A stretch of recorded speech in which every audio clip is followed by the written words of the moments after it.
Good evening, everyone. Kalla here. Welcome to my live stream. Glad you could make it today. So today we're going to be checking out Teachers with Love and Passion, a Tome game that released on Steam earlier in this week. Disclaimer at the top, I did receive the key for this for free. And also, if you want to check out the game for yourself, while it's on its introductory discount, the link is in the description. So, with that out of the way, let's go meet some teachers, eh?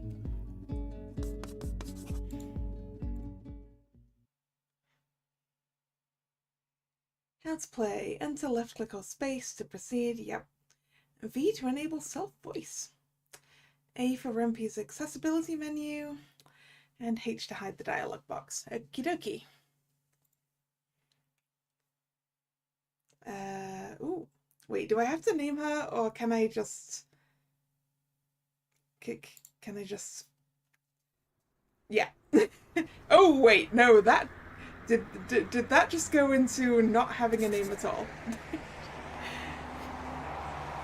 I think that might have gone into not having a name at all.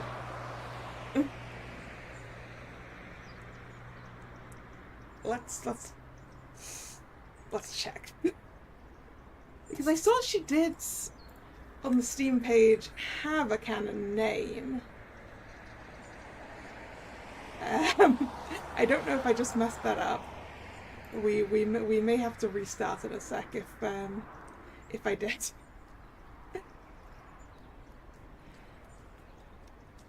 It's just like a beautiful spring morning.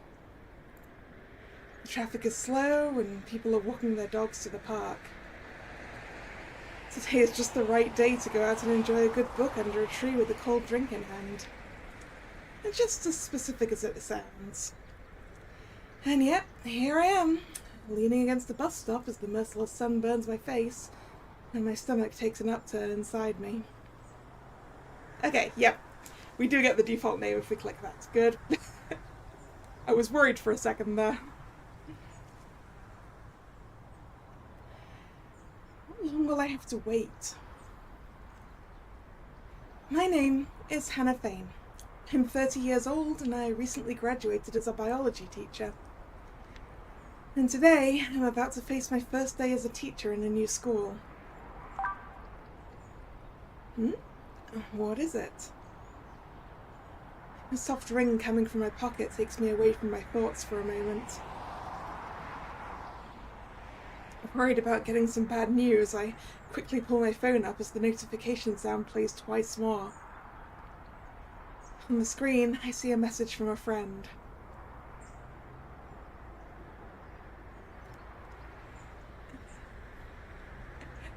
Babe, sorry I'm late. Give me 5 minutes and I'll be there. Try not to pass out until then, lol.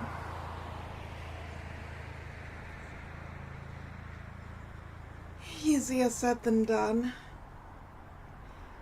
Trying not to sulk too much about her delay, I answer her texts with a cute sticker before putting my phone down again. Crossing my arms, I sigh. There's nothing to do but wait a little longer. It's funny how Christy knows that I'm feeling nervous even though I've said nothing about it. There may be 2 reasons for that. One, she also felt nervous on her first day, or 2, I'm too easy to read. I hope it's a bit of both.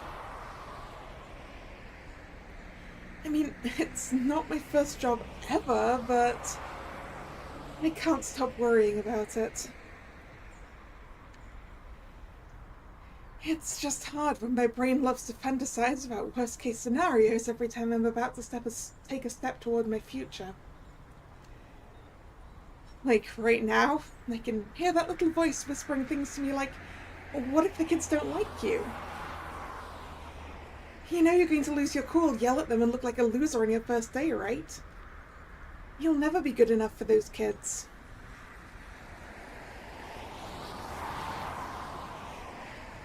I thought I'd feel better if I waited all by myself at this lonely bus stop. But to my surprise, it only made me feel worse. Today's gonna be hard. Good thing I brought some aspirin with me. Is this going to be the friend, I guess? Hey, you! Walking in my direction, a blonde-haired girl greets me with curious purple eyes and a bright smile. It takes me a few seconds to realize she's the friend I messaged a few moments ago. Oh, you're already here. I thought the bus would take longer. Yeah, me too, but thankfully the traffic got better while I was texting you. That's good. How about you? Me? Yeah, what happened? You look pale as hell. Really? I thought I was doing a good job hiding my anxiety. Anna... I'm freaking out here, Christy. Come on. You are going to be fine. There is nothing to be worried about. Yeah, sure. It's easy for you when you already know everyone there. That's why I'm telling you not to worry. Honey, I have known the crew for over a year. I know they will love you as much as I do. I want to argue and tell her that she's wrong. She can't fool me with these nice words. But if I did that, I'd be succumbing to the voice in my head. So, instead, I decided to smile and trust her for a bit. Sorry. No need to apologize. It's normal to be nervous. Just don't let it take over your mind. Right. I'm glad you're here. Of course. I would never leave you alone on your first day. Also, I was a little worried you'd turn back home if I wasn't around.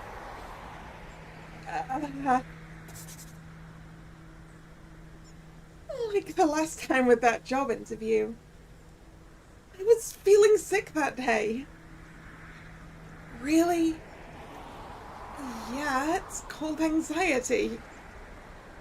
I know. That's why I wanted to be here. Thanks, but I don't think I'd run away this time. I mean, it wouldn't be fair to you after all the trouble you faced to get me this job. Good. And soon you'll see that you made the right decision. Yeah. Trust me, it'll be good for your brains. Having Christy here helps me keep grounded. Yep. Good friends are worth their weight in gold in that regard.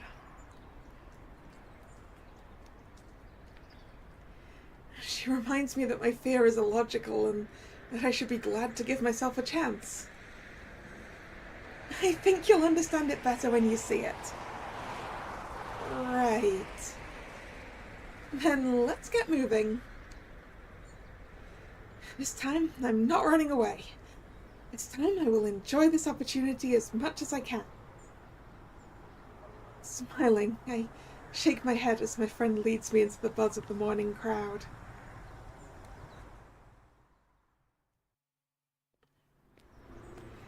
The path to our destination is close, but we take too long to get there as we walk slowly. Questions, lies, worries. Each step unlocked another unwanted line for the voice inside my head. It's piling up mountains of feelings in my heart, making it hard to fight against it. It worked a lot to get here, but deep down, I feel like I'm not ready to make it happen. I need to learn more. I need to polish my skills and be better. Gosh, I need more time. People call it imposter syndrome. A very common feeling to face whenever you're achieving a reward for your hard work. It's easy to recognize. The hard part is overcoming it. So, aside from the anxiety eating you from inside, is there any part of you that's feeling happy about today? Kinda. Aren't you happy to be in a classroom again? It's hard to say. I mean, I don't have many nice memories from my school days, and I know. But it's going to be different this time. You're in a different position now. Right.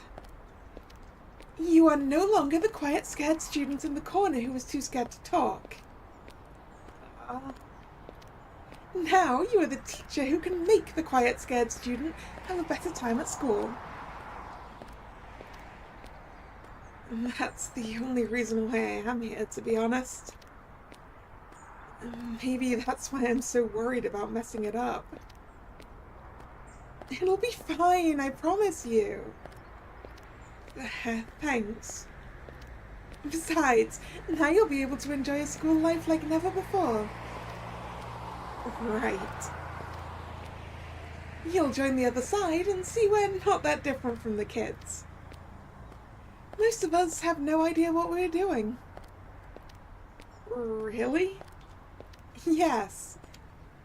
The boys are just like a bunch of stupid, noisy kids dealing with adult stuff. The boys? Yeah, the other teachers. I can't wait for you to meet them. It will be so fun. This is another topic on my worry list. The other teachers. I have no idea what they're like or how they work. I wonder if they'll think less of me for being new. Talking to Christy took my attention away from the street. And before I could notice, we were already in front of the school. My body stopped moving. Trying to keep my head in place, I take a look at the field, finding kids running, laughing, and having fun with their friends. I see parents waving goodbyes on the sidewalk and crying children begging for them not to leave. A comfortable smile crosses my face, seeing in their eyes a little piece of a small Hannah, horrified to face her first obstacles back in the day. I haven't changed at all. It's never easy to face the beginning of a new journey. The unknown can be scary, like the monster hiding under your bed. But it doesn't mean I'm weak. It just shows that I still carry scars from the same monster I never truly faced. I know I can make up an excuse and just go home. Christy won't be mad. However, if I do that, that little child inside me will not forgive me. She deserves a second chance. I deserve it. A spark of joy wells up inside my chest, melting the cold sensation in my stomach. I can make up for all the time I wasted during my teenage years in fear of what others would think of me. Are you ready? Yes. Let's go.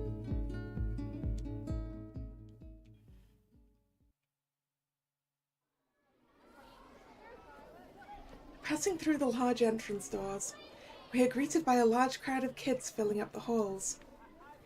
From 9-year-olds to 13-year-olds, it's a scene I've seen many times before. I feel like I'm back in a distant land in my memories. Hannah? Yes? Come this way. You have some papers to sign at the administration office. Oh, okay. Trying to hold back the many feelings running in my veins, I walk over to Christy. Also, the principal wants to talk to you. Really? Yeah, he told me yesterday he wanted to be the first to meet you. I see. And what is he like? Thomas? How can I put it? Christy holds her chin with a pained expression on her face, taking a moment to think deeply about my question. Thomas is very energetic, I think. Oh? Yeah, you'll see him in the teacher's lounge a lot. He likes to know everything about the students and what we've been up to in our classroom. That's nice. I'm glad he cares about our work. You don't get it. Thomas is like a shadow following us around to make sure everything is in order. But seriously, he can be very persistent in getting whatever he wants. Even about our personal lives. What? Isn't that unethical? He doesn't care. I think the students also try their best to never end up in Thomas's office. That's good? Yeah. I can't blame the kids. We know damn well what Thomas is capable of doing if you disobey his rules. And what is that? Spend 1 hour in his office and you'll understand it. Now you're scaring me. Don't worry, I'm sure you'll like him. How can you say that after describing such a scary person to me? Trust me. Leaving me with more questions than answers, Christy flashes me a mischievous smile. She's the type of girl who likes to act mysterious and catch me off balance just to see me struggle in despair. I can't tell if she's messing with my head or if she's being honest. Laughing, my sadistic friend guides me to the next hall.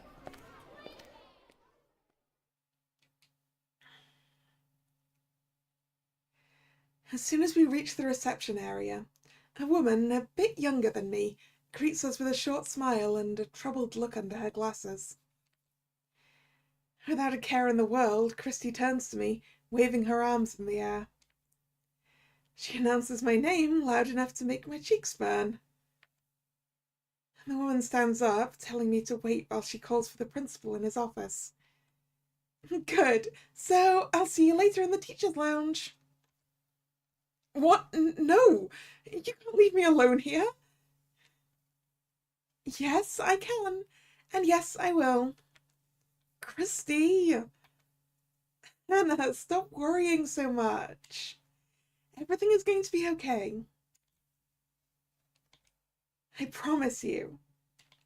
But what if I say something wrong? What if I mess it up? You won't.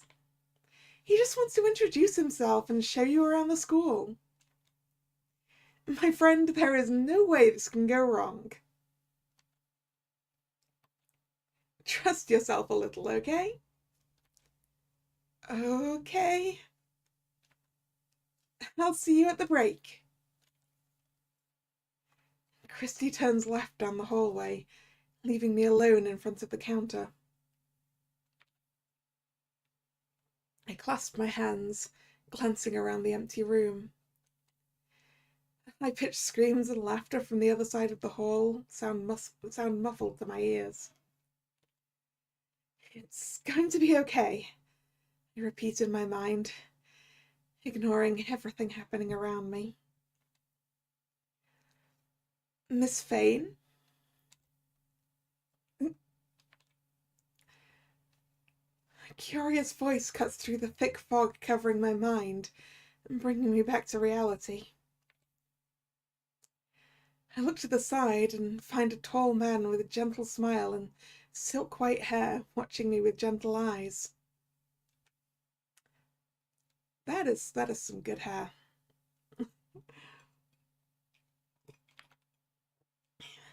Yes, that's me. Oh, hello. It's a pleasure to meet you.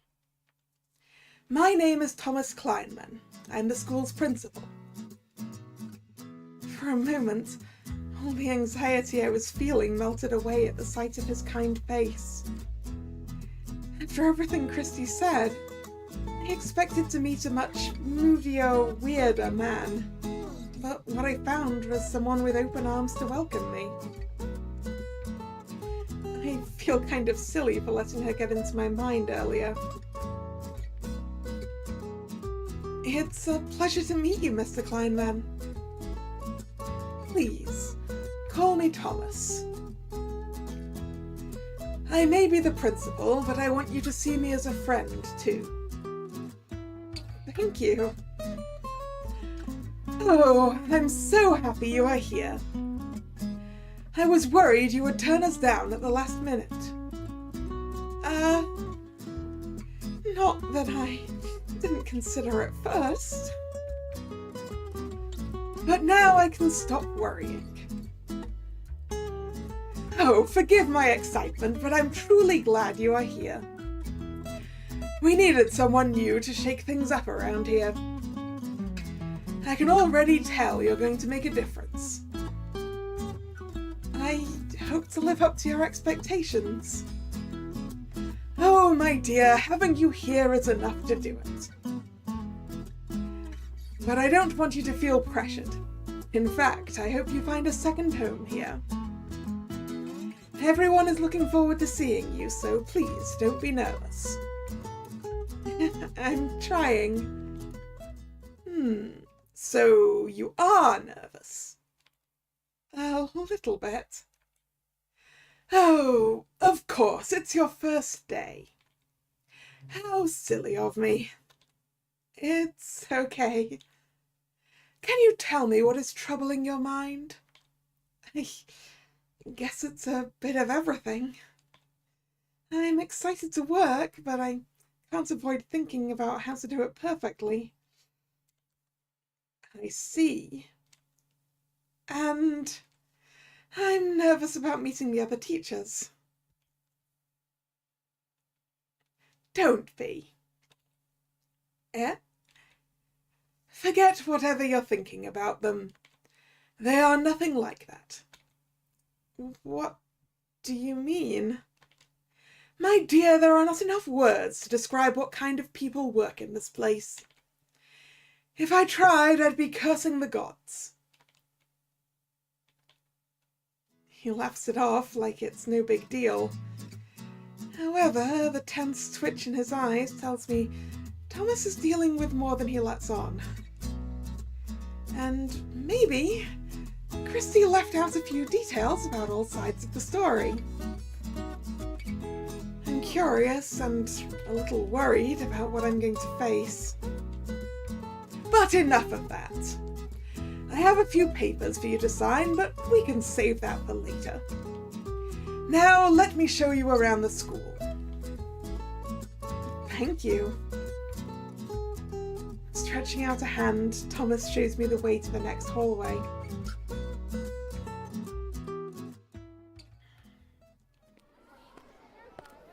And we have 6 classrooms in this hall. You'll often see teachers and students talking. Charles, stop running. Let's not repeat what happened last time, please. Sorry, Mr. Klein. Sorry about that. What happened last time? Charles tripped over his own feet and face-planted. What? He lost a tooth and I almost got the school sued for it. Oh, it must have been terrible. It was chaotic. I hope it never happens again. So, sometimes you'll also hear me yelling at Charles in the halls as well. I can handle it. Excellent. Oh, and talking about accidents, the nurse's office is on that side. He gestures to his left, pointing at a white door. I can't see much through the small window at the top, but I figured the room must be large. Nodding as a sign to move on, Thomas leads me to the next place of our little tour. He guided me patiently through every door, taking his time to show me the classrooms while talking about the many students he has to deal with every day. The building has 2 floors and plenty of open space. It feels great for students not to feel trapped inside. On the ground floor, there are classrooms, the dining hall, the gym, and the well-known nurse's office. There is also the administration office and teacher's lounge on the left side of the building. When we moved to the first floor, we were already running out of time. Yet, Thomas made sure to give me brief instructions about the rooms around. He showed me the library and finally the chemistry and science classrooms. My new place. I'm sorry I can't show you every corner right now. Oh, don't worry about it. I'm happy that you took the time to show me so much. It's the least I can do. I'm sure you'll have time to explore these areas on your own later. Of course. So, what do you think of the school? Let's see. I'm loving it so far. I think I'll need some time to set myself around. Or I don't know. I'm loving it so far. It's great. I like the building, and the classrooms are neat and spacious. I'm loving it so far. I'm glad to hear. First impressions are important, but so are the relationships you build. Don't worry about it just yet, and give yourself time. We're all here for you. Thank you. I need to pick a voice. Thomas! In the middle of our conversation, a loud voice interrupts us. Surprised, we both turn around, finding a red-haired man running in our direction with a big smile framed by his beard. Hey, I was looking for you. I need that... Oh. Oh, hey, hi. Hi. Sorry, I didn't know you were busy. Oh, don't worry. It's actually a good time. Miss Fane, this is our math teacher. Edgar Mitchell. Holding his free hand to me, he introduces himself with a large smile. Oh, nice to meet you. I'm Hannah Fane. She's our new biology teacher. Biology? Oh! The welcoming expression on his face slowly changes into confusion before setting into a surprised one. His eyes slowly scan me from head to toes and then back to my confused face. The man let out a muffled laugh curling at the corners of his lips before finally talking. I can't believe Chris convinced you to come. We were all hoping you'd give up on this madness. Eh? I mean, you still have time to go before Thomas sets his claws in you and locks you up in a room. Mitchell, please. What do you mean? I mean exactly what I said. Thomas was literally hunting people down across the city for this job. And now you're his next prey. Christy didn't mention anything like that. That's because... Of course she didn't. Because it's not true. Mitchell is just joking. Right? Sure. Thomas doesn't even try to hide the irritation curled on his lips. Meanwhile, the other teacher only smiles like a child proud of their prank. Didn't you need anything from me, Mitchell? Oh, right. It was about the new books for my class. But that can wait. I'll let you guys finish the tour. Thank you. It was nice meeting you, Hannah. Best of luck on your first day. Thank you. If by the end of the day you still want to stay, let's talk again. Laughing playfully, he walks away from us. I see Thomas subtly rub his temples, taking a deep breath to steady himself. I'm not quite sure what that was all about, but it reminded me of something Christy told me earlier. They're all a bunch of stupid kids. Sorry about this. Mitchell is just humorous. I see. Anyway, back to what's important. Hello, Nick. How you doing?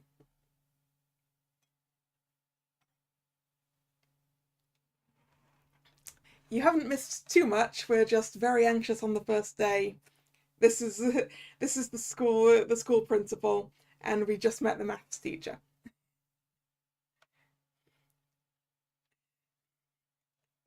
How goes being a teacher's pet in the best possible way? I mean, we're also a teacher in this.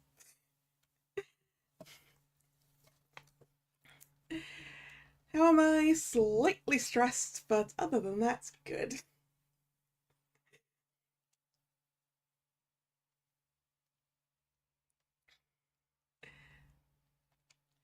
Is there anything you'd like to ask about the school? Yeah, what happened to the previous biology teacher?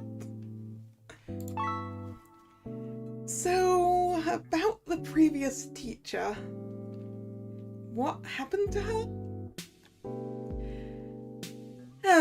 Mitchell really made an impression with that conversation, huh? No, it's okay. It's just work searching stuff.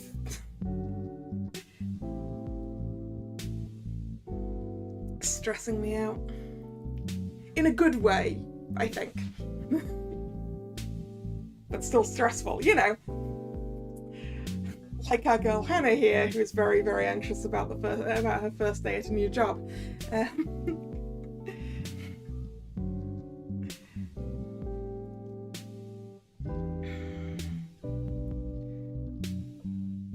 She is being very relatable.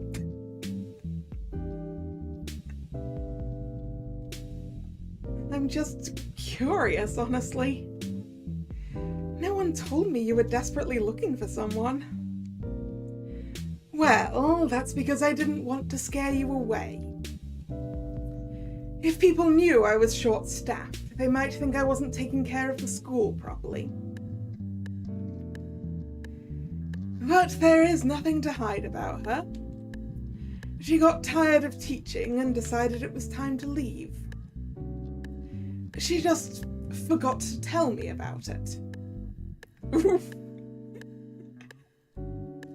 What? So she just left? Yes. I'm still dealing with the paperwork and legal mess she left behind. Now I get why you were worried.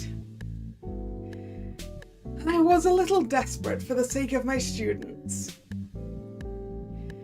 I even tried to teach the class myself when I couldn't find substitutes. Really? So you're also a biology teacher? No. Oh. It was a terrible experience. That's why I'm so relieved to have you here.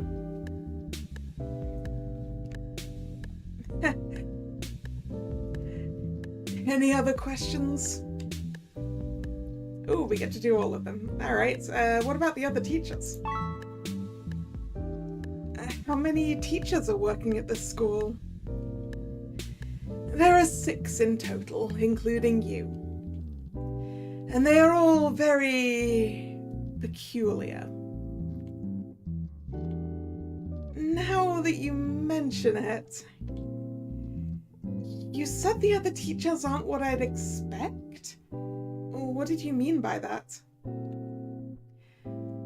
Well, people usually imagine teachers as quiet, grumpy, serious scholars. Not all of them. I guess. I kind of expected myself to act like that too. See? But don't worry about it. Mitchell alone is proof that you won't find any of that traditional scholarly stereotype here. That's a relief. I'm glad you think so. Is there anything else I can help you with? About you. What about Thomas? Me? Yes, you talked so much about this school, but you didn't say much about yourself. Oh, well, I wasn't expecting you to be interested in me. I don't even know what to say aside from being the principal. Then, how about the person behind the principal? I'm just a boring old man who enjoys staying home on his days off. And I also love to work in this school. I care about the kids, and I care a lot about the teachers too. You sound like a good man. Thank you. Anything else? That's all. Good. Then I better let you go. Your first class starts in a few minutes. Oh, right. Suddenly, I remember I still have my responsibilities to face. Thomas watches me, waiting for a more confident reaction, but all I can manage is a polite smile. Do I already have a route in mind? I think so? I'm not certain.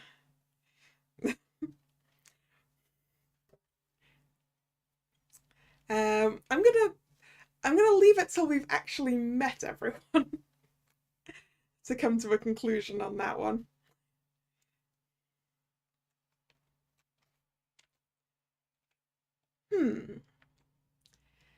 I don't know if I should say this, but seeing how worried you look, I just can't hold back. Christine told me this is your very first time teaching. Is that true? Yes. A new school and unfamiliar teachers are nothing compared to a heart that questions its own worth. I'm seeing it, Miss Fane. You are paying attention to everything I say because you are afraid of staying behind others. How did you know? My dear, I've worked with children for years. I've seen those same expressions on so many first days.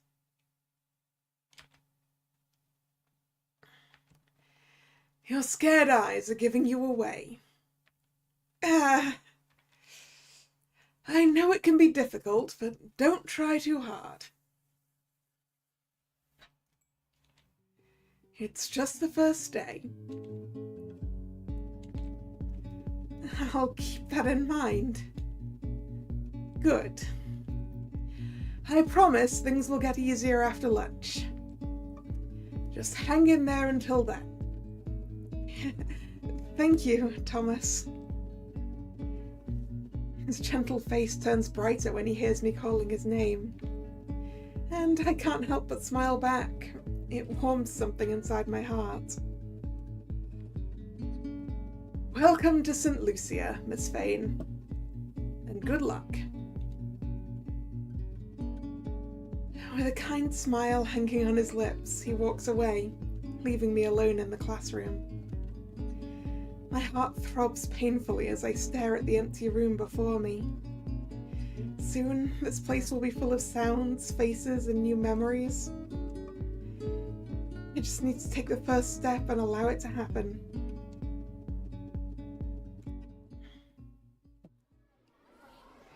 To my surprise, the kids were much easier to talk to than I expected.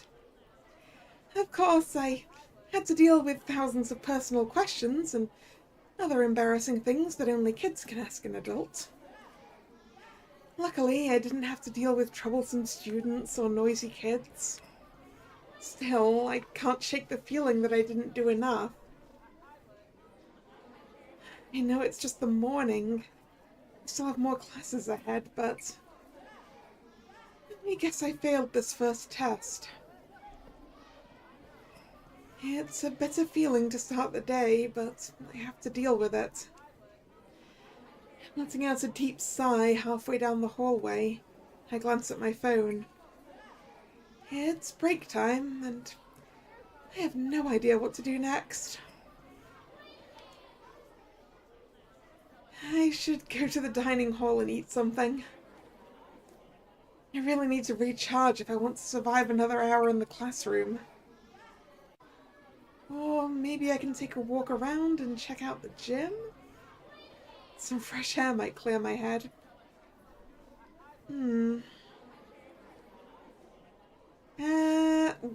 Oh, we need to eat something. Lunch is important. Yeah, food comes first.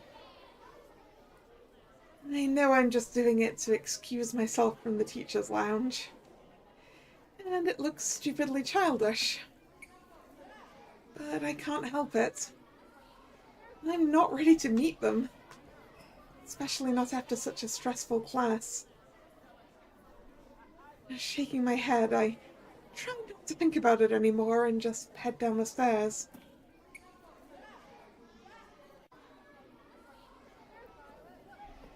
Thomas said the dining hall should be around here, but where is it? Looking from side to side, I try to figure out where I am and where I should go. Watching the kids doesn't help me much when most of them are standing in front of their lockers chatting to each other. Will I look silly if I ask a student for help? Ugh.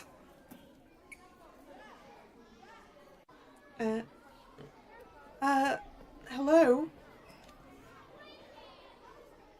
A worried voice calls me from the left side, taking me away from my troubled thoughts. Standing a few steps away from me, a man wearing glasses, a cute sweater over his shirt, and an awkward smile on his face, looks at me nervously. Hi? Sorry to call you like this, but you look a little lost. Oh, yeah, I am. I'm looking for the dining hall? Do you know where it is? What a coincidence. I'm heading there as well. You can come with me. Thank you so much.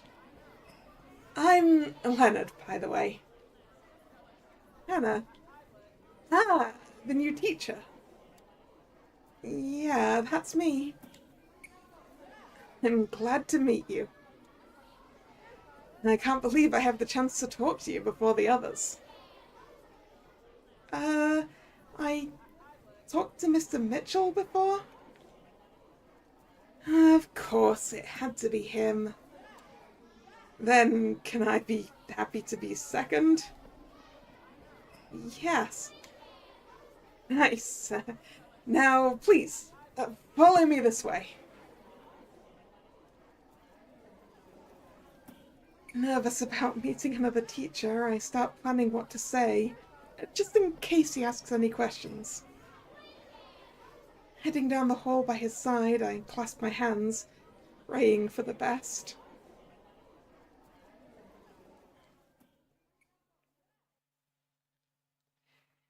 The place is not as big as I expected, but it isn't a problem when most of the kids are smiling with their meals on the tables.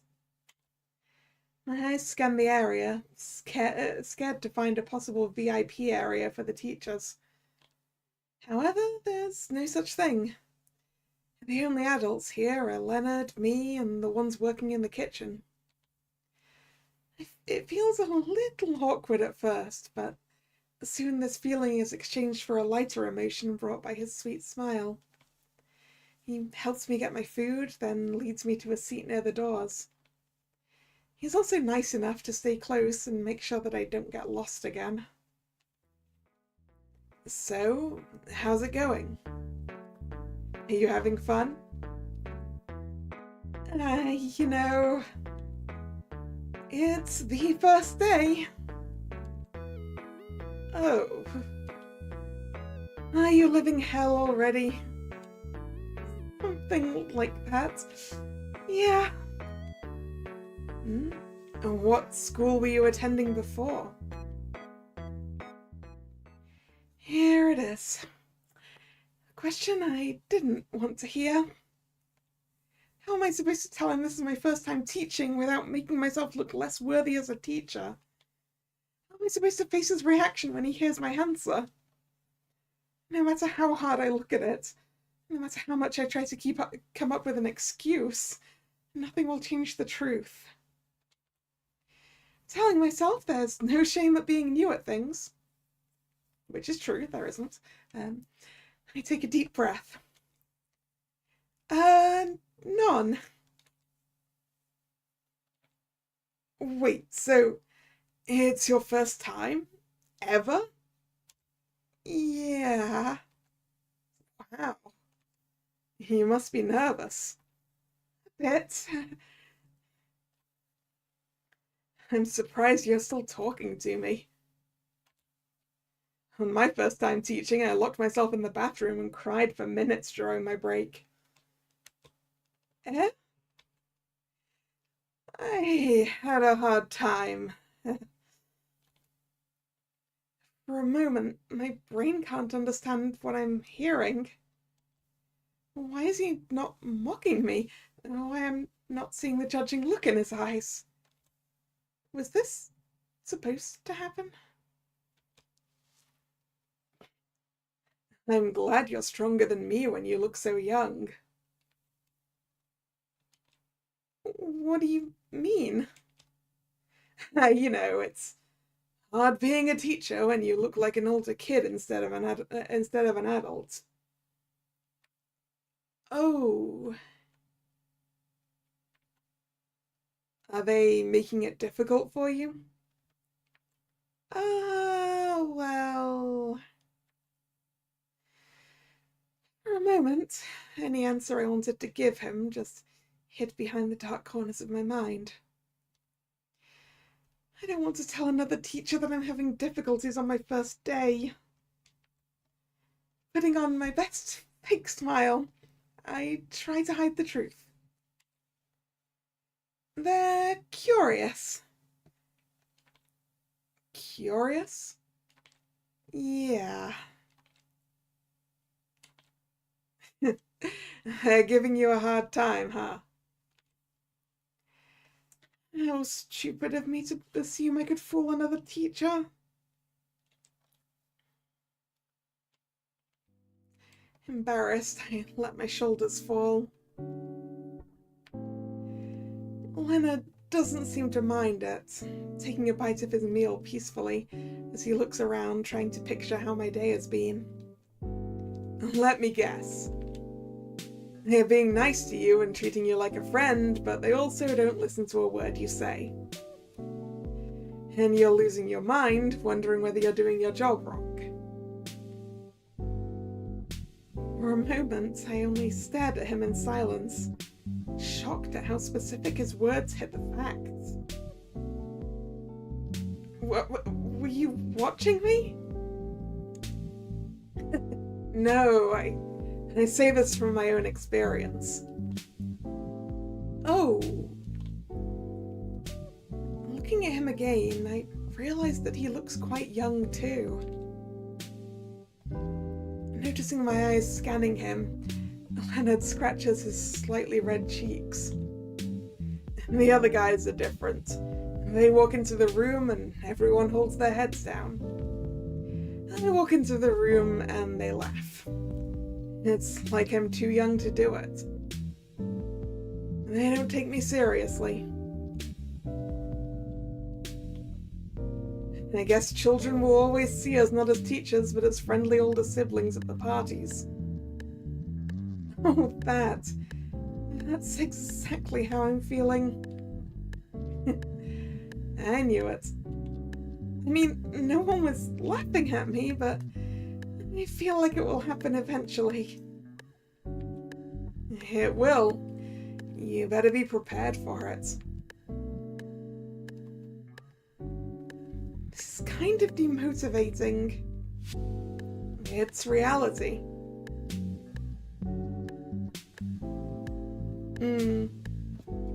Yeah, particularly like younger teachers in an olderish school, because there's less visible age difference at that point, right?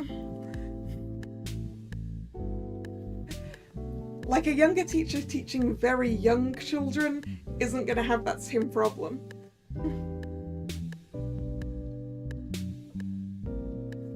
What was it this game said it was? Ages 9 to 13 here?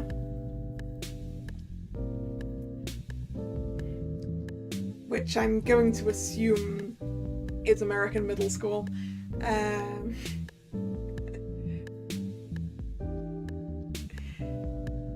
not good at what ages are what things in different countries.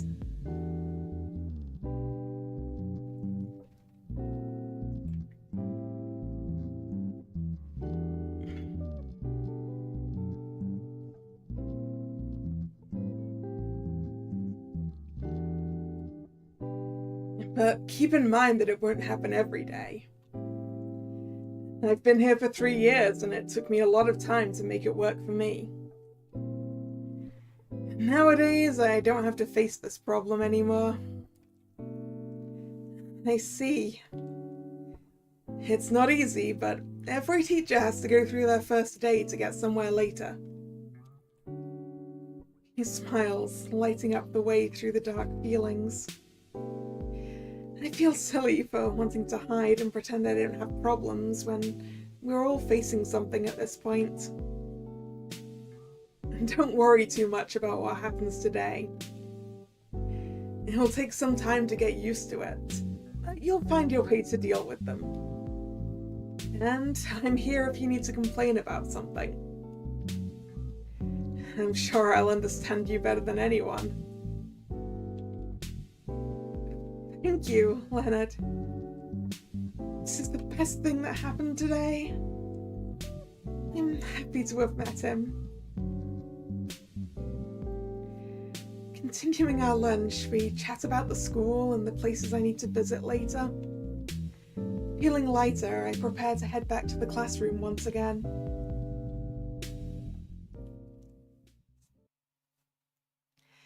Class is finally over.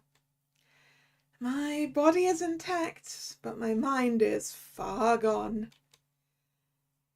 Picking up my books from the desk, I take a deep breath to relax my shoulders. This day is over. It's been a long time since I felt like this. I have no energy left in me, and all I want right now is 5 days off to recharge under my blankets. As I turn around, the friendly smile I know so well meets me at the door. Are you still with us, soldier? Kinda. My soul is trying to leave my body, but I'm sure a cold drink will make me feel better. Leave that to me. Laughing at my tired face, Christy walks inside. She rests her bag on a desk and playfully hops onto it, watching me clean the blackboard. So, how was it? Fun, troublesome, and now I have 5 embarrassing memories that will haunt me for the next 10 years. Congratulations, you survived your first day. Thanks. But seriously, it wasn't as bad as I expected. I still feel like a loser, but I'll work this out. Good. I just want to go home now. I don't think that's the plan that Christy had. What? About that, you still need to meet the teachers. Christy, I don't know if it's a good idea. Why? Look at me. They'll all see I look like the Walking Dead or something. Aren't we all like that? It would have been better if you'd shown up at lunch break. I was waiting for you. Sorry. I wasn't ready. It's fine, but you know you can't run from them forever. You will meet them sooner or later. And I really want to be there when it happens. What are you planning, Christy? You'll know when you see it. Seriously? Please. Fine. Yay! Thank you. Now let's go. Grunting and tucking my stuff under my arm, I walk over to Christy.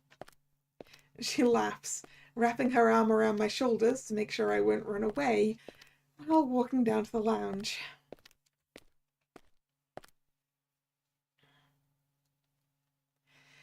Standing in the hallway, I watch Christy open the door and signal for me to stay back. On our way downstairs, she asked me to wait until she made sure they were all there. Leaning my back against the wall, I hear a few muffled sounds from inside as I watch Christy's face turn bright at the entrance. A minute of your attention, please. She speaks loudly, surprising me and shutting all the noise in the room. I want you all, gentlemen of this room, to meet my friend and our new partner, Hannah Fane. She spins around, holding out a hand for me. I blush, shaking my head in disbelief. I can't understand how she's having more fun with the whole thing than I am. Taking a deep breath, I push myself forward, standing next to my friend at the door. Bags and books are piled up on the distant couch. The computer screens are turned off and lockers are all closed except for one, where an older man is storing his stuff inside. In front of me, I see a table and 3 men sitting on the chairs. Hi. She is the new biology teacher. Their expressions look like a painting of people who are both bored and confused.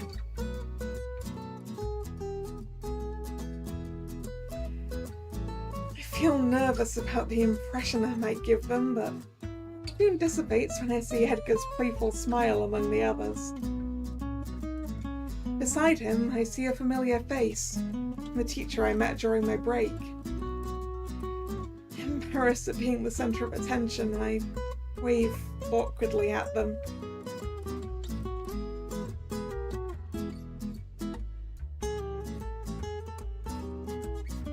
Why are you all so quiet? I was expecting a better reaction, especially from you, Edgar. What? Tell me you're feeling shy about meeting Miss Fane. Of course I am. It's hard to keep my cool when I'm in front of such a beautiful woman. That's a bit too much. Don't fall for it. You can't blame us. You just showed up out of nowhere, Christine. I told you she was coming. Yes, but we didn't know it was today. Oh.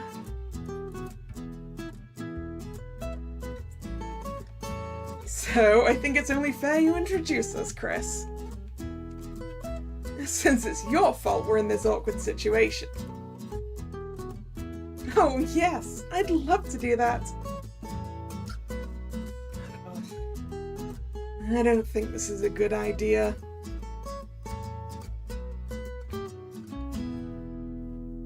Okay, Hannah, get ready to meet the hottest teachers in town. Here we go. Let me start it with him. The man hated by all kids and despised by all teachers for his awful jokes. Mr. Edgar Mitchell. You're all mad because I'm the most fun in this room. And by the way, I've already met this lovely lady. What? Yep. Why didn't you say anything to me? I wanted to surprise you too. I like her already. Shut up. I'm glad you made it to the end in one piece, Miss Vane. Thank you, but I think I lost a few pieces of my brain somewhere. Ah, don't worry. It's probably still somewhere around the school. You'll have time to find it all. And if you need help, just let me know. Alright, next. Ed never chills. The next teacher is the opposite of Mitchell. What do you mean? Loved by everyone, he is the quiet, sweet art teacher. Our baby-faced boy, Leonard Flynn. Oh, gosh. Why did you have to say it like that, Christine? You wanted Hannah to see a red face? Can you stop that already? Y'all shut up and wait your turns. This is kind of fun. Nice to see you again. Yeah. Wait, you too? Yeah, I found her in the hallway on the break. Yeah. Why the awkward silence now? You made the situation embarrassing. Really? Alright, next. I left the grumpy guys for last.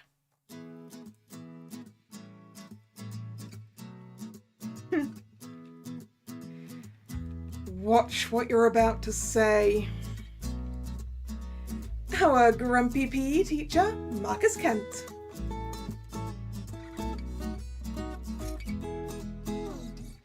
Be careful not to fall in love with his annoyed face.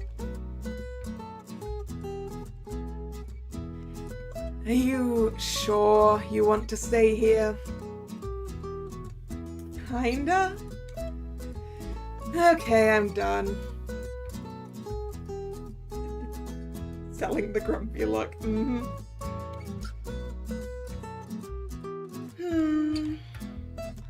A man of few words indeed. And now, this is Mr. Lawrence Hanson, the world history teacher.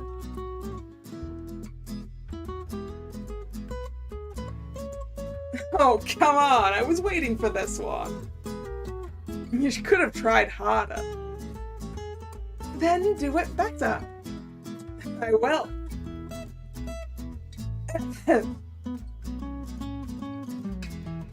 Mitchell. The ancient world history teacher, Lawrence Hanson. The stage is yours, our elder. What a loser. This room is going to get noisier. Nice to meet you, Lawrence. You may not be used to proper etiquette, but that's no excuse. What? I don't know you, so please avoid calling me by my first name. Oh, I'm sorry, Mr. Hanson.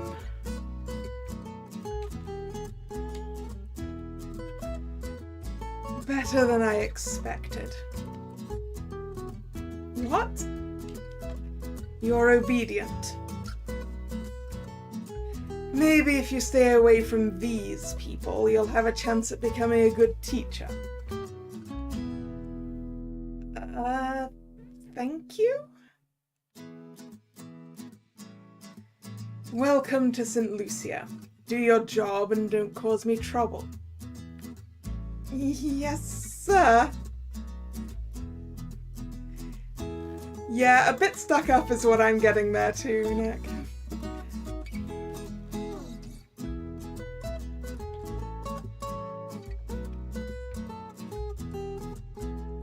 Yeah, he is the life of the party. And with that, the introductions are over. You're now officially part of our mess. Looking at them now, I understand better what Christy and Thomas meant about the school council. I thought I'd feel out of place by their judging looks, but that didn't happen.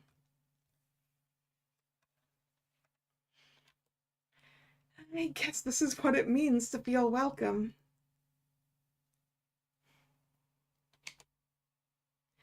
I hope I can live up to your expectations and do my best for the school and its students' sake.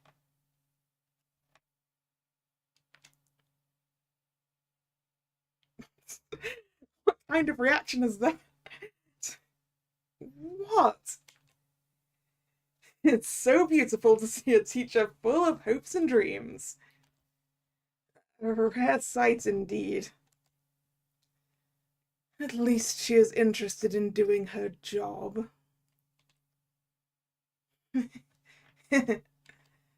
Okay, enough. You guys are scaring Hannah. We should be welcoming her, not driving her away. Right. Christy had us looking forward to meeting you all week. How nice. I hope she didn't say anything bad about me. She said you were top of the class at school. That's true. And that you used to cry a lot when you got a bad grade. Chrissy! What? They thought it was cute when I told them. Oh gosh. Don't worry, we all have embarrassing stories here. Marcus and Leonard have some funny ones.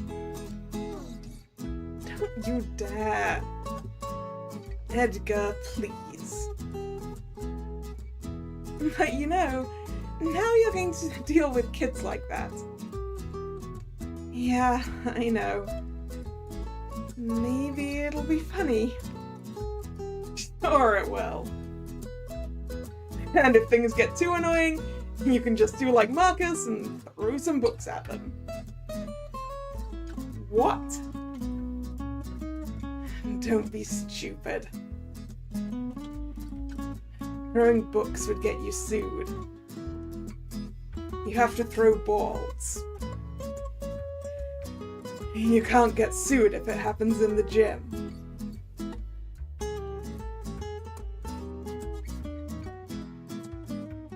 How are you all teachers? I wonder that too. Ugh.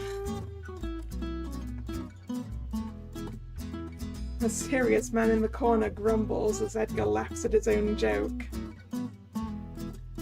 Smiling, I look up and find Christy watching me with caring eyes. She comes closer and softly punches me in the arm. This is her way to say you did it. Laughing, I nod at her, relaxing my shoulders. I told you, didn't I? Yep, just like you said. You may hate being here, but you'll probably love it too. I'm looking forward to it. This isn't the scenario I had in mind when I first walked into this school. However, it's the best one to start my new life here. And I have a feeling I'm going to have a lot of fun from now on.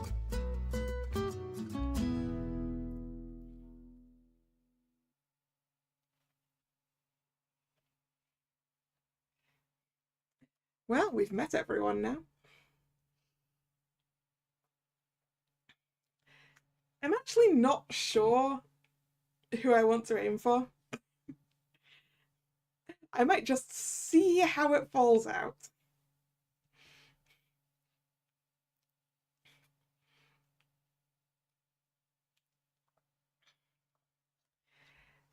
My second day in the teacher's lounge. Christy is at the school's reception area dealing with an issue involving a student's father.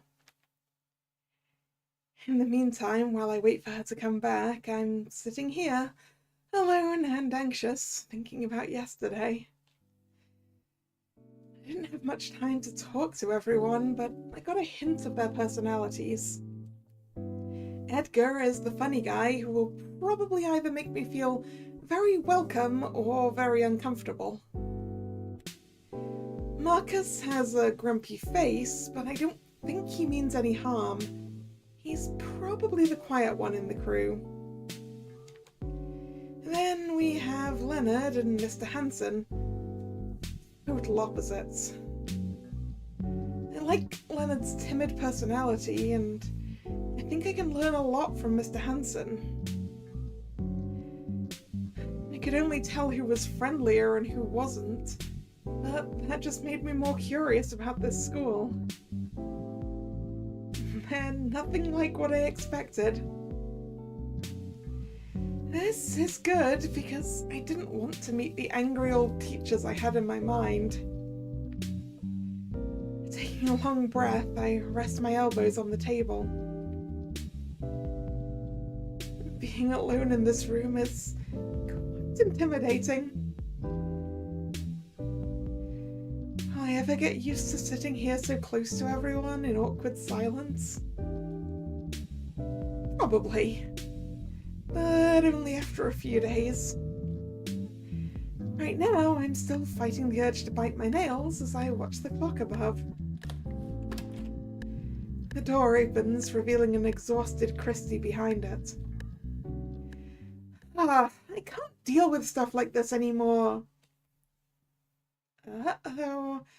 I know that look. What happened? The usual.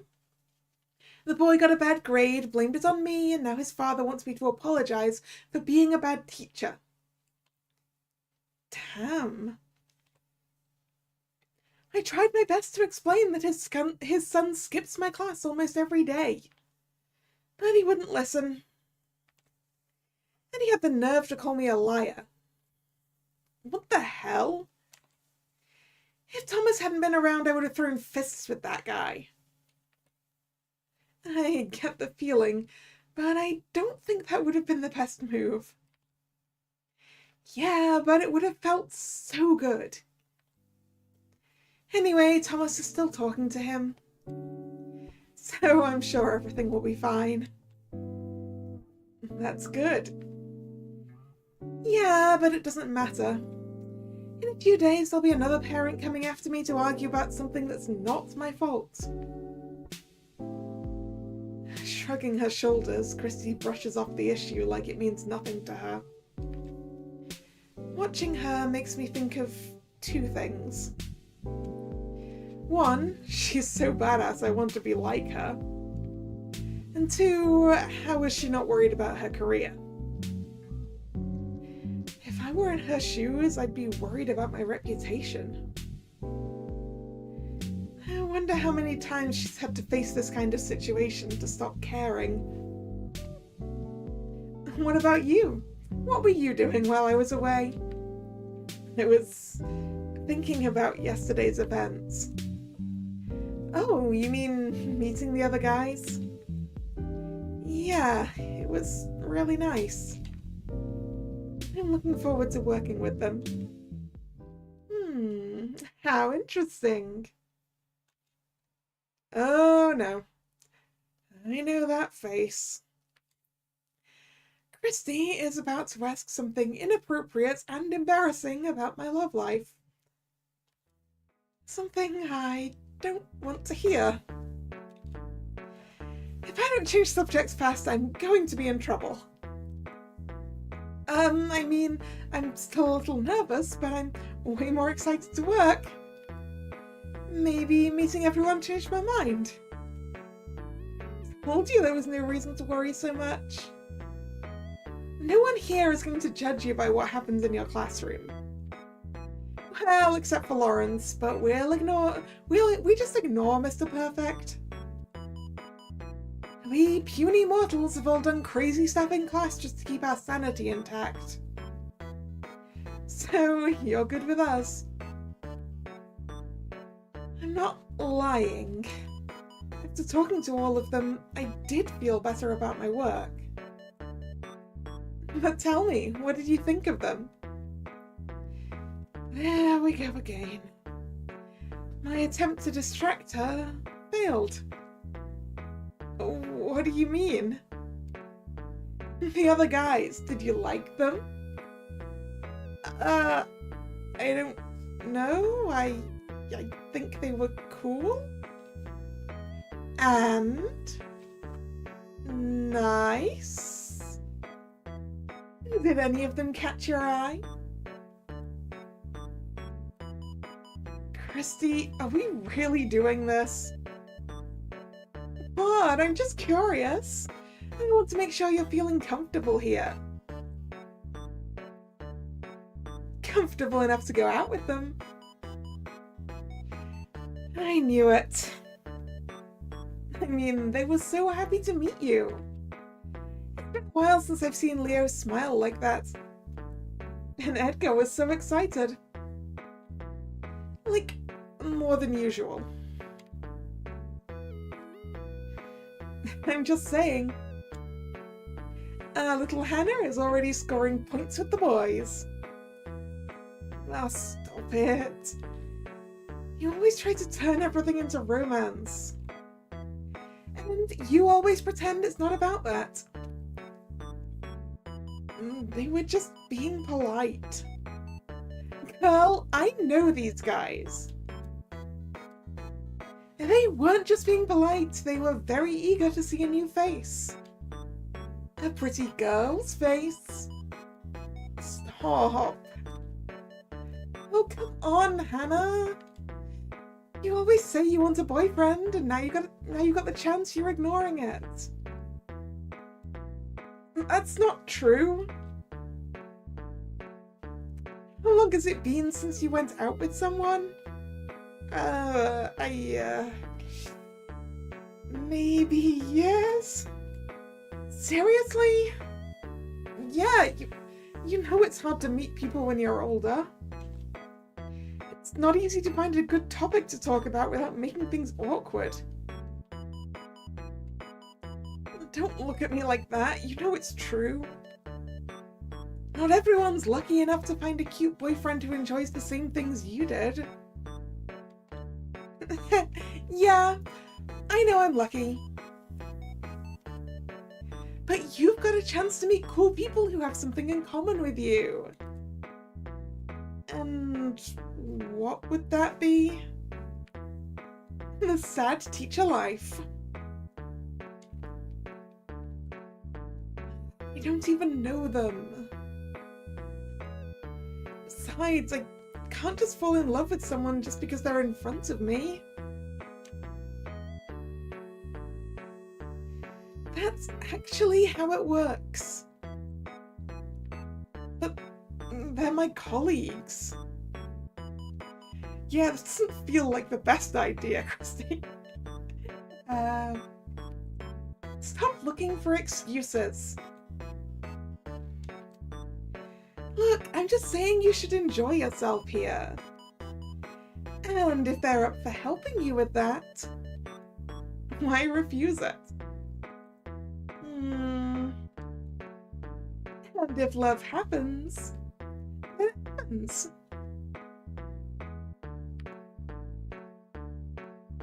Oh, Lord.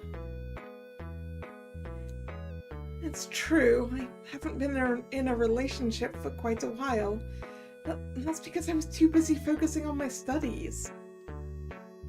Now I have a job, and I need to focus all my time and energy on it. And I won't have time for relationships. Again. Thinking about it makes my heart ache a little.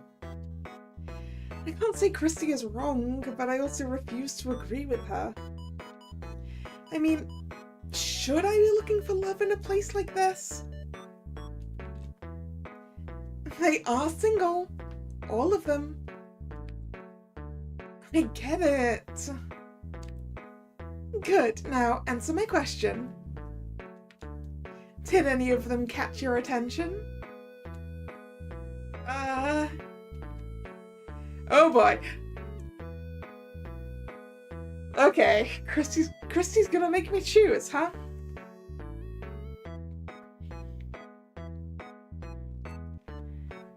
I barely even know Marcus and Lawrence at this point.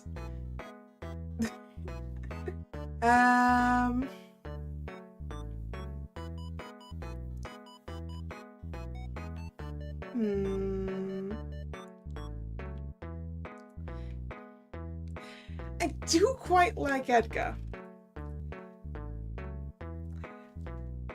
But he also reminds me far too much of someone I actually know, and that makes it feel weird.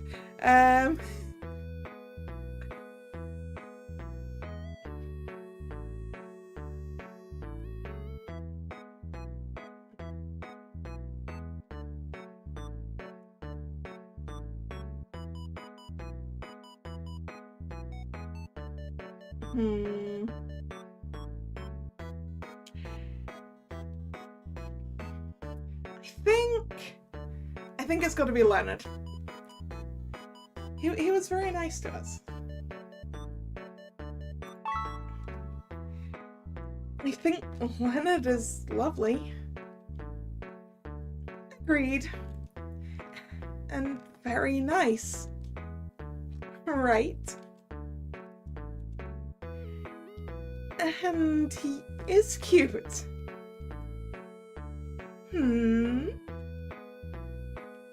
Who would say that the shy boy would get your heart first? Christy. So you were paying attention to them. Can we not talk about this ever again? I'm here to work. And you're already doing that. Now it's time to explore the other areas in front of you. Interrupting our conversation, the door opens again, making me jump from my seat. Behind it, Edgar's smiling face appears and my stomach turns cold. Good morning, ladies. Good morning. What the hell are you doing here? What do you mean? I work here. You never show up this early, Ed. Really? Or is it that you never pay attention to me when I'm around? Welcome back, Nick. You missed Christy forcing me to pick a favorite.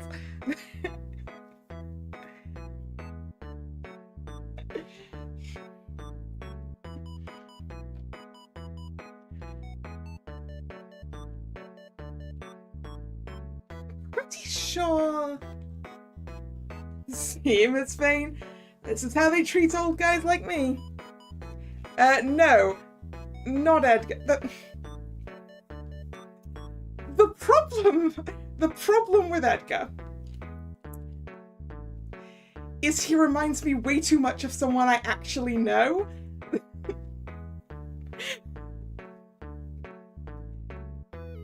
Like, visually. And that makes it feel weird. So I went with Leonard.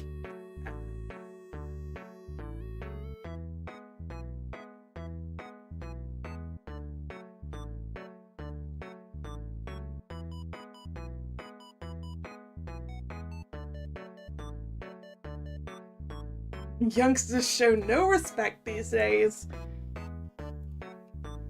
Shut up, Edgar. So rude. It's funny how childish Christy becomes around Edgar. They're like siblings. Edgar's the older brother who loves to tease, and Christy's the little sister who falls for it. The thing is, I've got some extra work to do, and I decided to come in a little early to finish it. You could have come up with a better excuse. What do you mean? My blood turns cold remembering our earlier conversation. I shoot a look in her direction, staring into her soul like an abyss trying to suck her life away. My tense jaw is silently begging her to shut up and not ruin my life with her teasing. She laughs, waving a hand as if to say, "Forget it." Well, I'm not denying that Miss Fane's arrival had something to do with it. So, you admit it. Yeah, but don't get any wrong ideas. I'm sure everyone is thinking the same thing. I bet. We want Miss Fane to have a nice first impression of the school and its staff. So we're trying our best.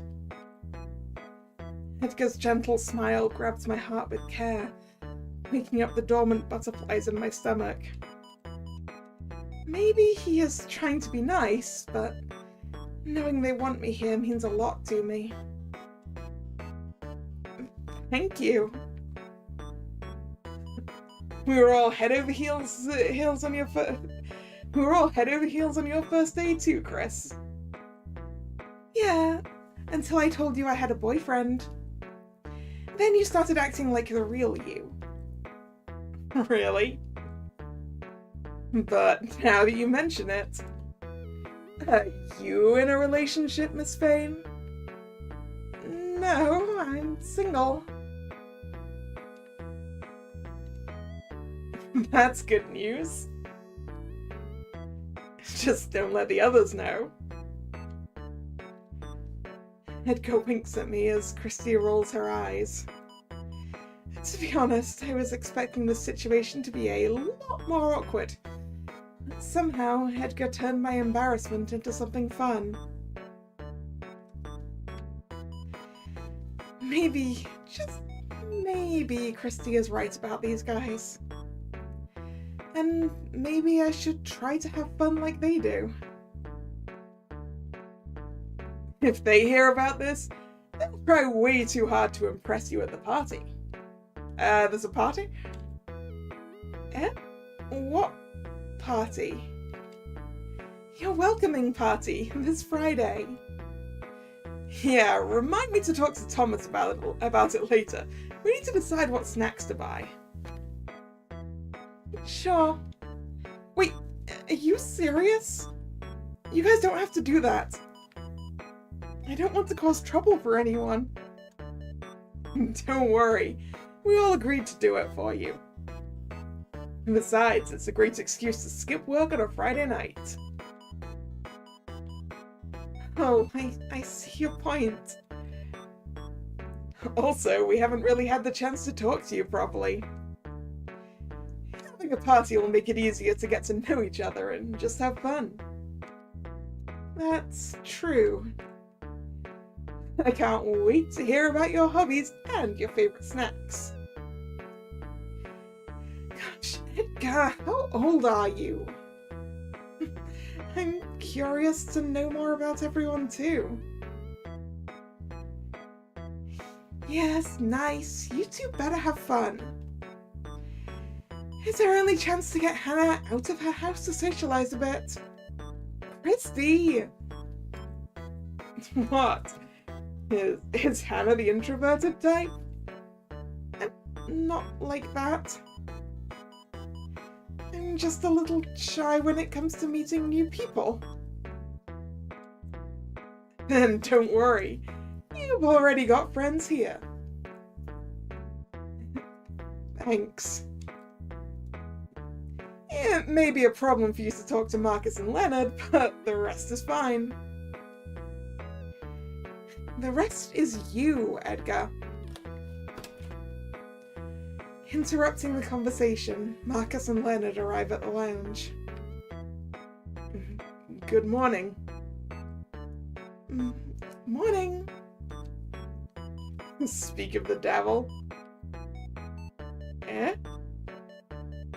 Leonard looks at us, confused, while Marcus does his best to ignore the group and avoid being pulled into the conversation. We were talking about the party on Friday. You guys are coming, right? Of course. Right. I wanted to ask something about it. Are we going to have our alcoholic drinks at this party? Of course. What kind of party doesn't have drinks?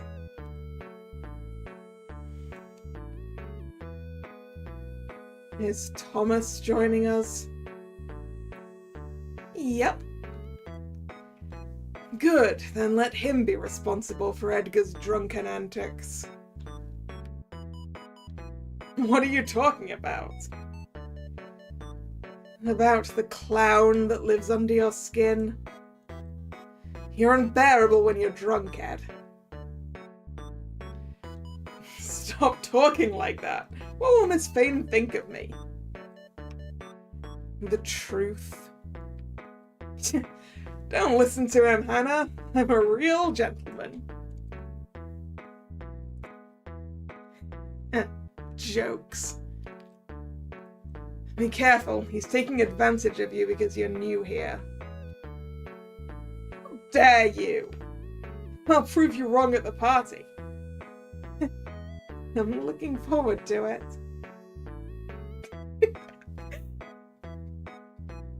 That was a very quick trip into the staff room by Mr. Hanson. Just don't get your hopes up too high, Hannah. Guys, sorry to interrupt, but Lawrence is here. As we got excited talking, we didn't even notice the fourth man walking into the room until Christy pointed it out. He busies himself getting his book and notes from the locker, giving us no chance to approach. Is it already time? What are you...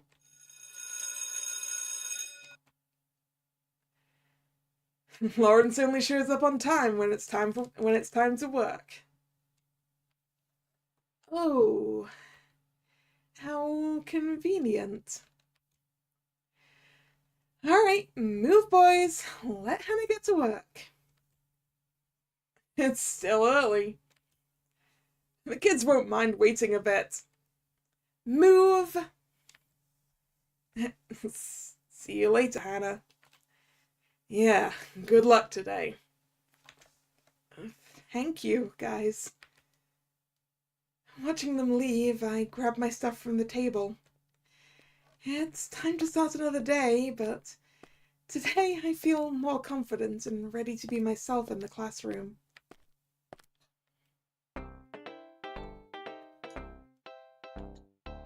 Aw, that's a cute little animation. It was difficult to get the children's attention at first, but I didn't panic like yesterday. This time I decided to analyze their behavior and figure out what draws their attention the most. I think I need to focus more on the kids than on myself. It's not about how I look as a teacher, but how I can help them through my work. With that in mind, I worked a lot better than I expected. Now I'm out for a well-deserved lunch break. I think I should go have my meal in the lounge with the others. We could talk about class and I might learn something. Shifting my attention to the noisy hall, I spot a student leaning on the lockers. He has one hand on his stomach while his head hangs low, hiding his face. Such a weak posture instantly triggers my danger sense. Doesn't look fine. Oh, we definitely helped the kid. That's what teachers should do, right? I need to do something. Shaking my head, I rush over to him. Hey, you... Oh. I reach him just in time to catch his small body before his legs give out. Surprised to be supported by my arms, he looks up. His face is as pale as paper and his eyelids are too heavy to fully meet my gaze. It's okay. I'm here now. What happened? My stomach, it hurts. Oh, that's not good.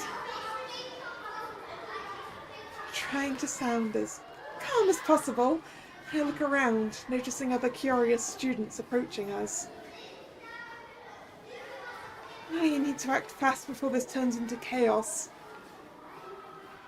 While juggling 1,000 thoughts, I suddenly remember something Thomas said yesterday. The nurse's office is at the end of this hall. Now I just need to take him there. Kid, can you walk? Yes. Then come with me. I know someone who can help you. Okay. Don't rush it. Let's go one step at a time. With his arm slung over my shoulder, the kid does his best to shuffle along with me down the busy hallway.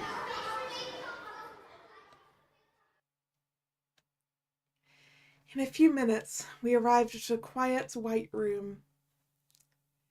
That is a lot of beds in a school nurse's office. For a school that doesn't seem too particularly big. Or maybe it's just that the nurse's office at the school I went to was just small, I don't know.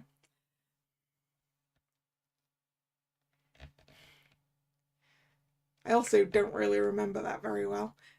I think I only went in there like once.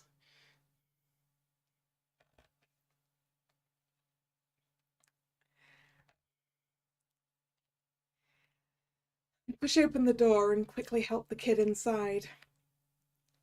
Excuse me, is anyone here? I call out, looking around for someone. The place is just as big as I imagined. There are a few beds, some medicine cabinets, and a lonely reception desk, but no one is here to help. I have no time to waste. I help the student lie down on one of the beds. Stay here for a bit. Okay. Trying to smile and look reassuring, I speak gently to him, unsure of what to do next. Did the doctor go out for lunch? Should I leave the boy all alone and go look for her? I can't give him any meds, can I? So this is, I assume, going to be the school nurse. Can I help you?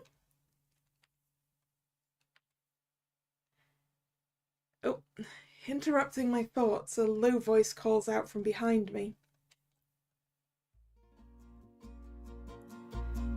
Oh, right, different voice. Different voice. I spin around on my heels and find a man standing there, wearing a lab coat with a pen between his fingers. Where did you come from? Toilet. Oh. I take a better look at his tired face, forgetting for a moment why I'm even here. I haven't seen him before, and for a moment I find myself mesmerized by his eyes. I mean, I can't see them. We appear to be mesmerized by his chest right now. A lazy smirk curls on the corner of his lips, making me realize I've been staring too long.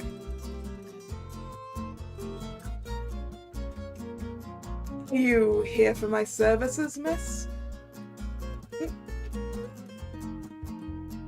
Or maybe you're looking for something else? No! I mean, yes. Wait, are you the doctor? Yes, I am. Okay, then I need your help.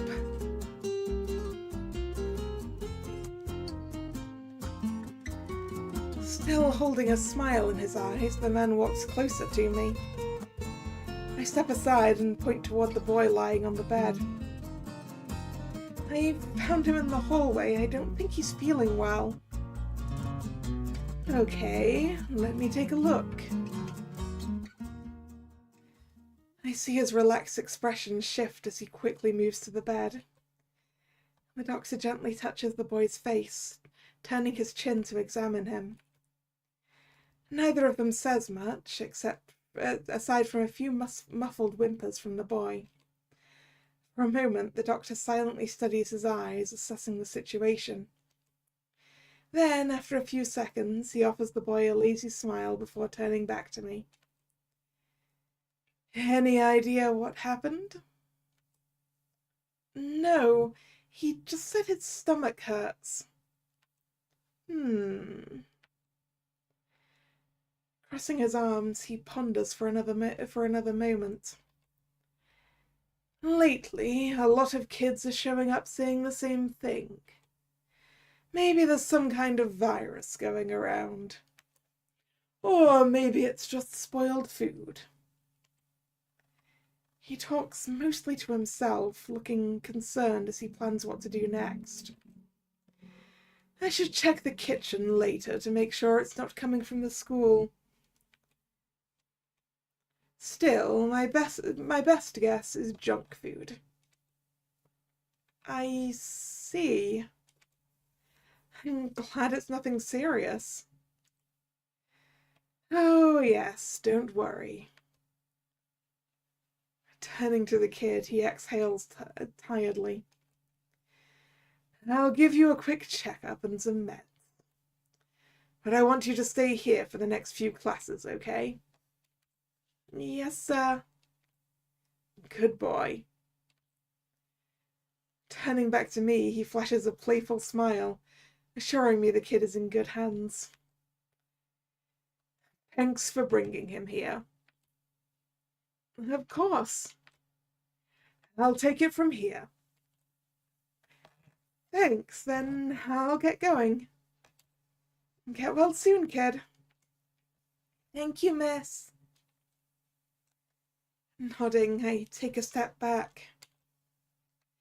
This is the first time I've met the school doctor, and I can't help the curiosity bubbling up inside of me. I can't deny that I wanted to stay a little longer, but since I knew I wouldn't be of any help, I decided to follow his instructions. I still need to eat something and get back to work.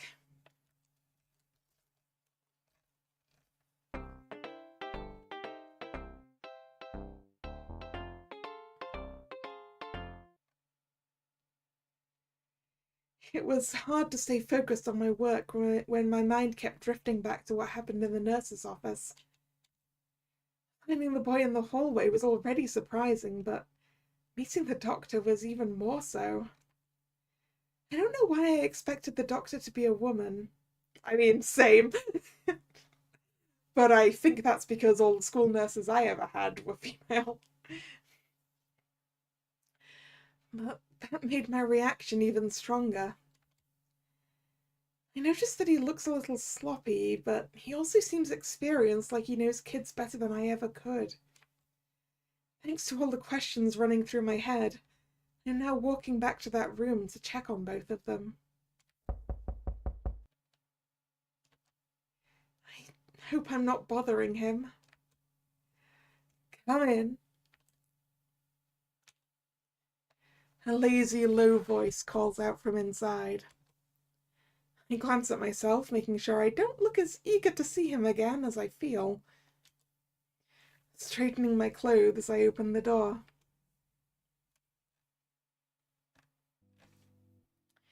As I walk inside the room, I find the man sitting at the desk, reading papers as he bites the tip of his pen. He raises his eyebrows when his curious eyes meet my awkward face.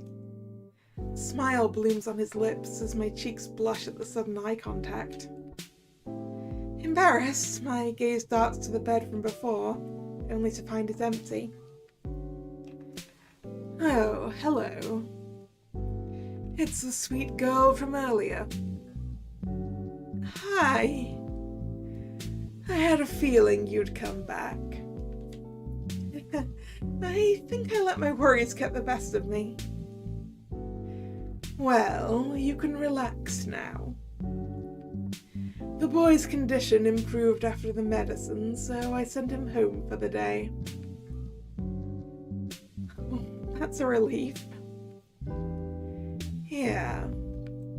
Was it just a stomachache? Actually, it was a mix of a few things. Oh? Yeah, he ate all the damned junk food, just as I expected. But it seems he also overdid it in his last PE class. Oh. I guess Mr. Kent isn't going easy on the kids. He smiles, laughing under his breath, as if it's not the first time Marcus has sent a student to his office. I'm glad the student is fine, but I don't think we should be laughing about it. School could get in trouble, right?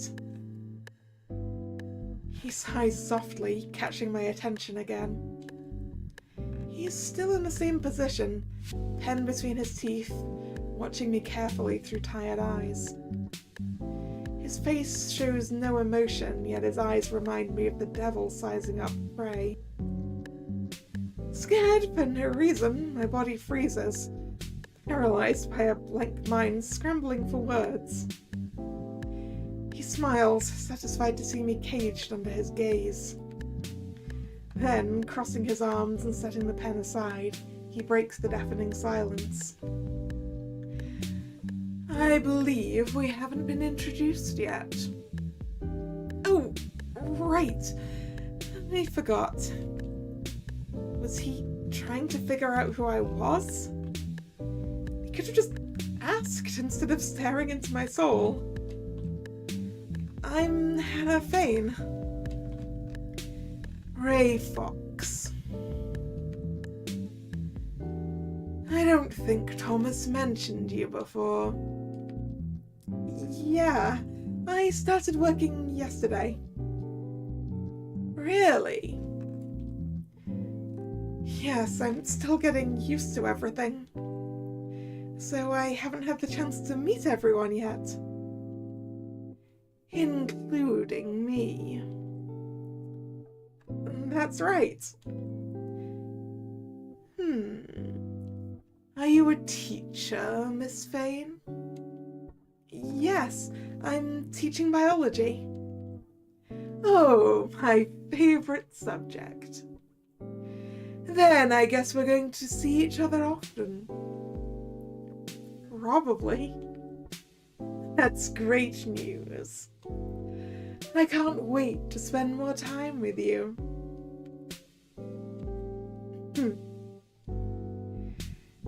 It's kind of easy to make you blush, isn't it? That's cute. I like it. Ray flashes me a smirk sharp enough to cut off my breath and make my heart skip a beat.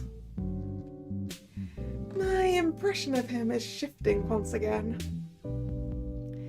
He may sound lazy, but he's not sloppy at all. Too soon to start flirting?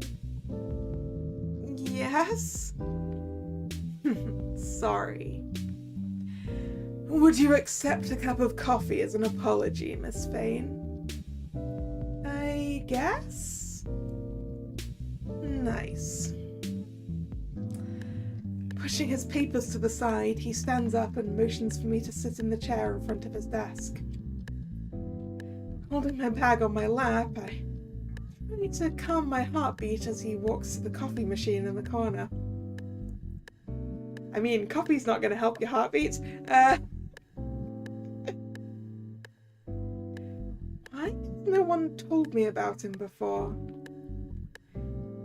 So, how's it going? Are the kids driving you crazy? No, I think I'm doing that on my own. Walking over to me, Ray offers a plastic cup filled with black coffee. He sits on the chair beside me as I take a small sip of the warm drink. The silence in the room is comforting, but his curious gaze makes me feel uneasy.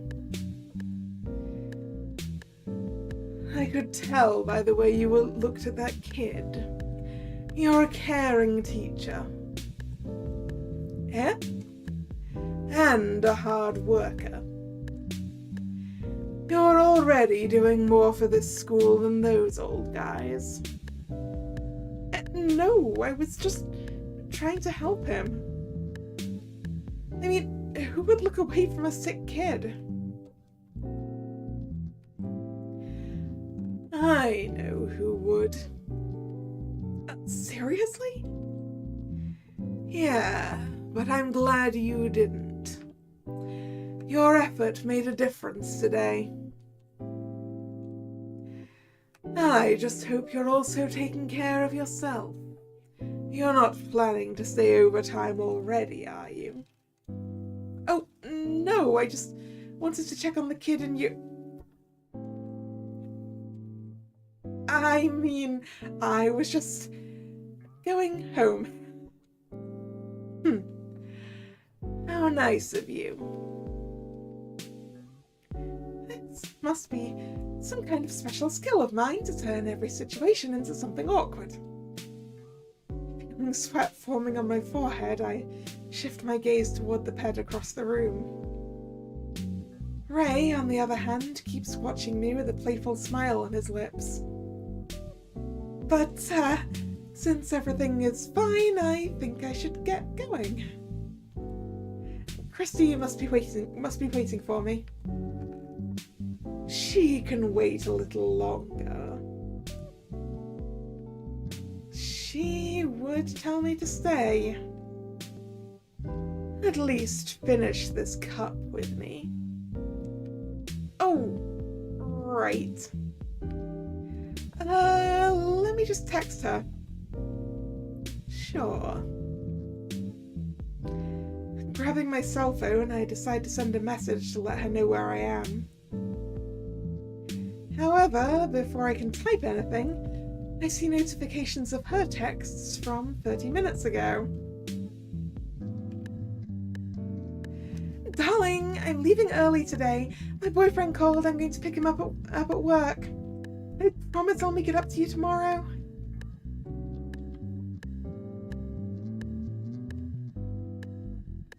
What's wrong? Looks like I'm not in a hurry anymore.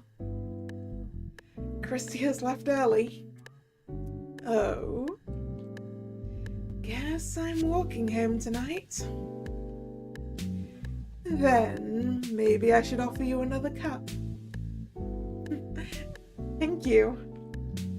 But I should get going before it gets dark.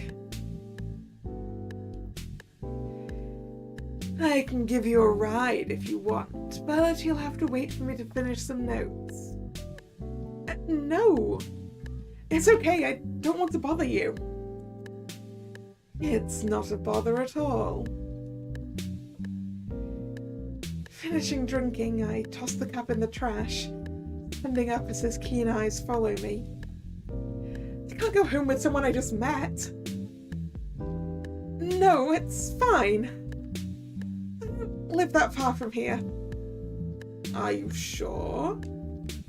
Yes. Thank you for the coffee, Mr. Fox. Drop that formality. Just Fox is fine. I'll try. If I can't change your mind, then at least give me it. Then at least no. Ooh, I think there should be I think this is missing a word. If I can't change your mind, then let me. Then let. Oh no, wait, no, I've just read it wrong. Let's try that a third time. Now that I know what I'm saying. If I can't change your mind, then at least. No. If I can't change your mind, then let me at least give you my number. There we go. Made it through the sentence without flipping it around by accident. Why? It's getting late for a lady to be alone on the streets. You said it yourself. Oh. If anything happens, just call me. Oh, okay.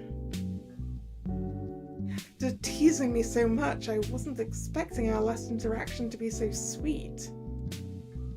Instead of saying something flirty, he's trying to make sure I'll be safe. His expression right now is the same as when he was checking the boy's condition. With no reaction, I stand in front of him with a blank expression while he slides his phone's screen. My body reacts on its own, copying his moves and typing down his number in my contacts list. Text me when you get home, okay? Okay. See you tomorrow, Hannah. He didn't mean to embarrass me now. My face is burning and my heart is racing in my chest. Giving him a short bow, I take a few awkward steps backwards until I reach the door. The last thing I see is his mischievous smile before running down the halls.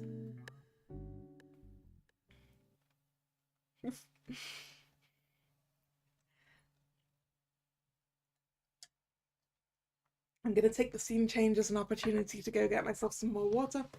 I will be right back.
And I'm back.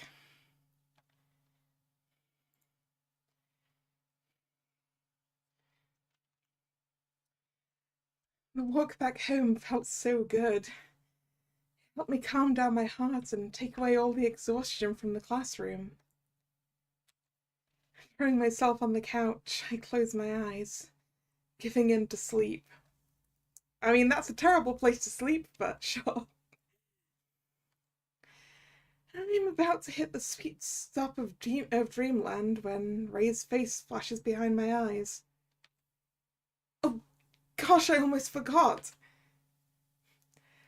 Pulling my cell phone out of my bag, I open the message screen.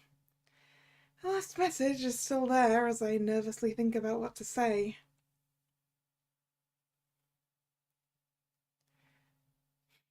Saved. Hey. I'm home.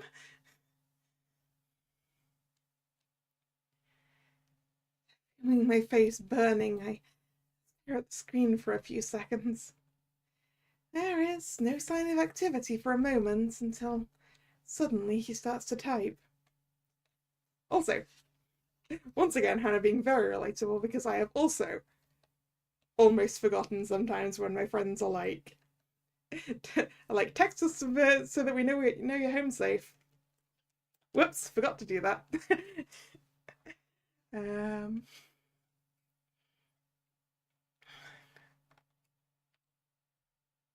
Oh no. No, he wasn't supposed to be online. What do I do?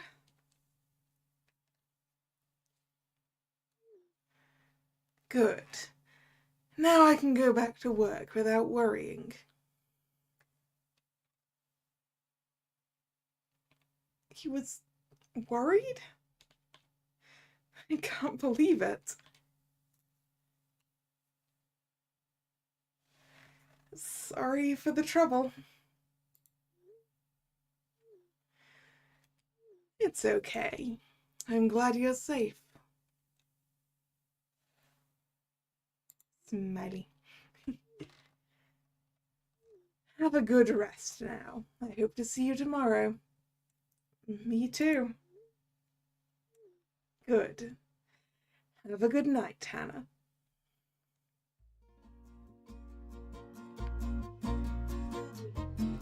It seems to be hard for me not to fall in love if they keep being so nice. Putting the phone down on the center table, I lie back on the couch with a smile that insists on staying on my face. I can't wait to go to work tomorrow.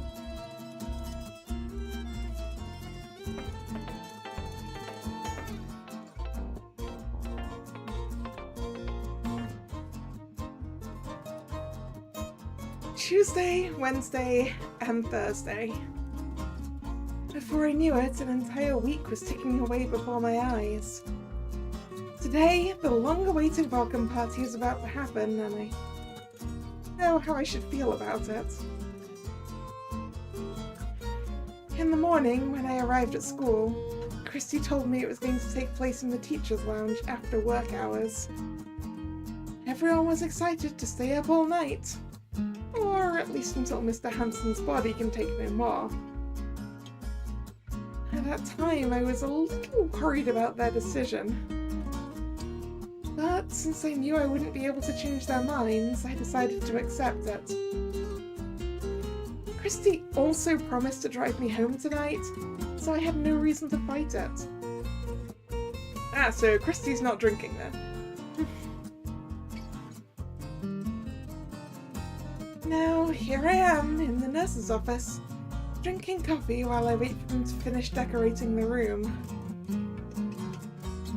They could at least let me help. That's how they are.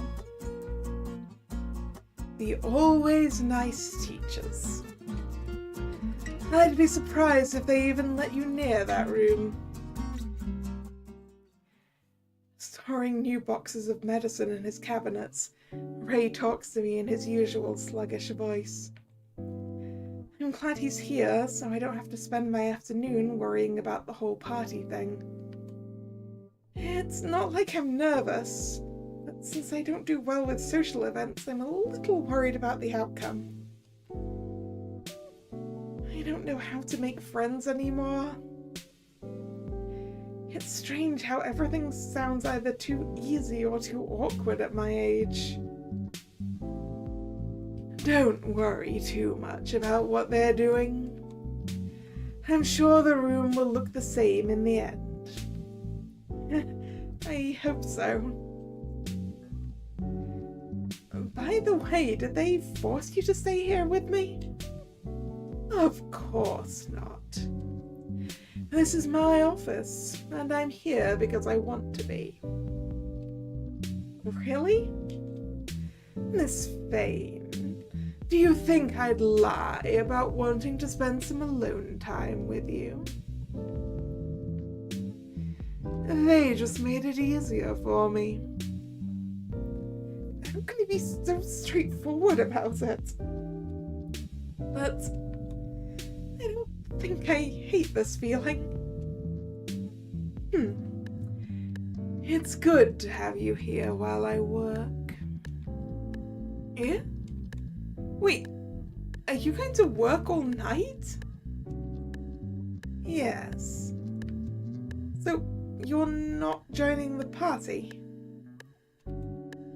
That's right. For a moment, I just let my gaze rest on his face with no words to say. Even though I was nervous about the party, I was still looking forward to having everyone there. I feel disappointed to hear it.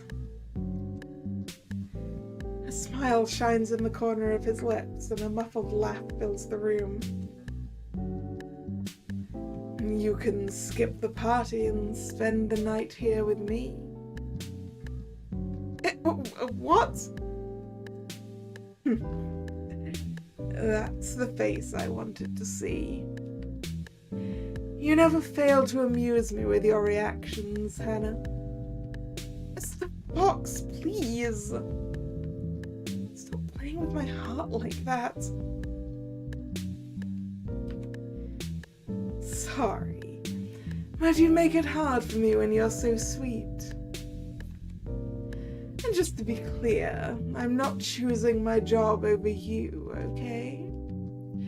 It's just that the nice guys and I don't work well together. Nice guys? Yeah, that's what I call the nice guys from the teacher's lounge. Oh. So it's like you guys don't click? We're in different positions. That's all.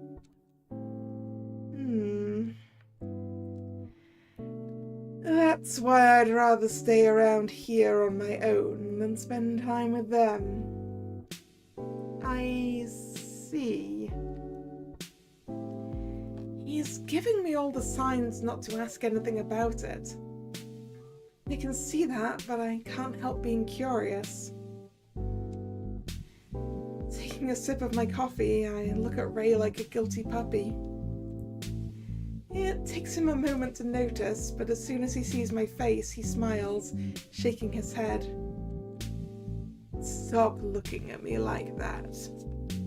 I have nothing against them, but it's hard for me to deal with. You know, them.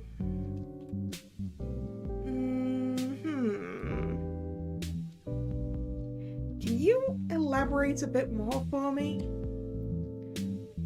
What? I'd like to learn more about your past with them.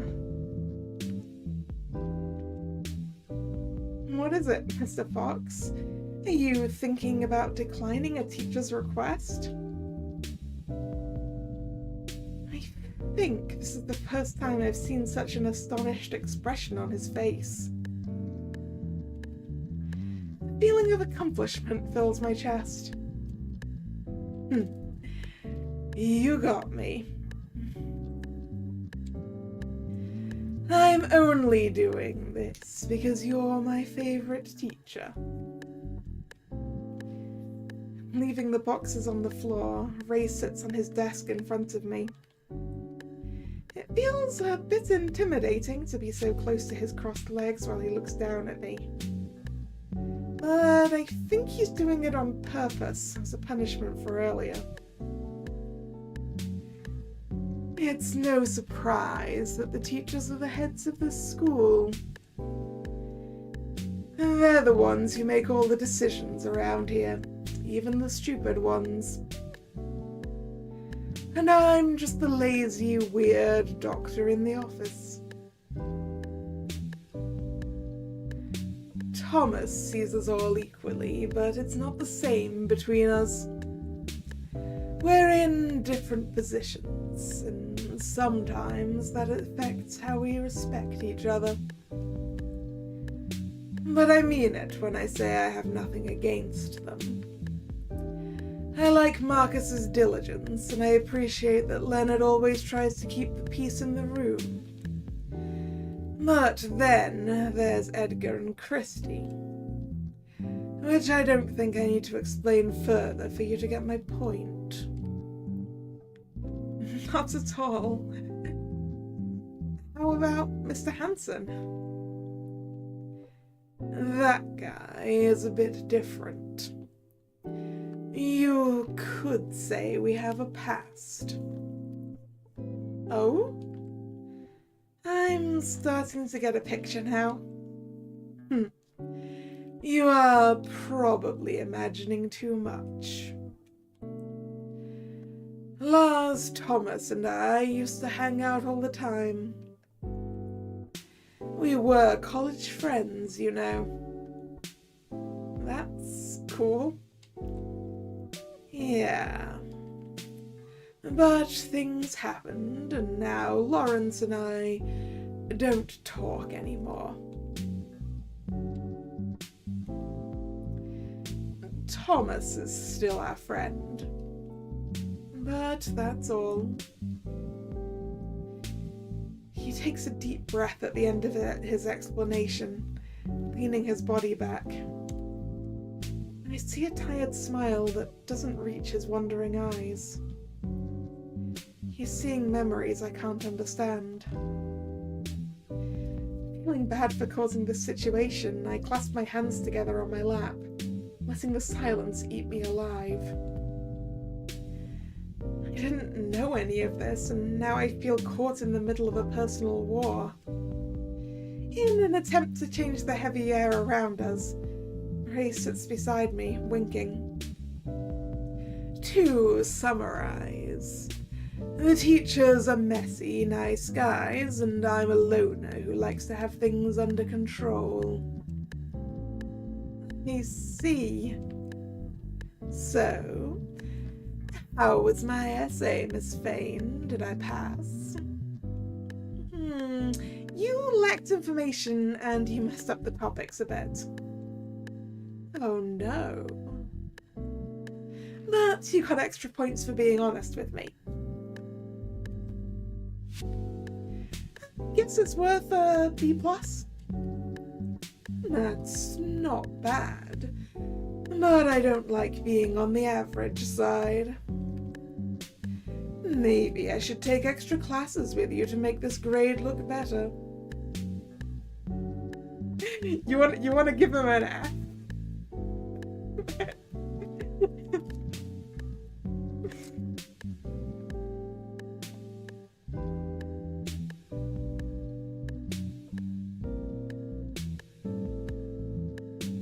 Also, it's interesting that he says on the average side. A B+ isn't exactly average. But I guess that depends on where you are, I suppose.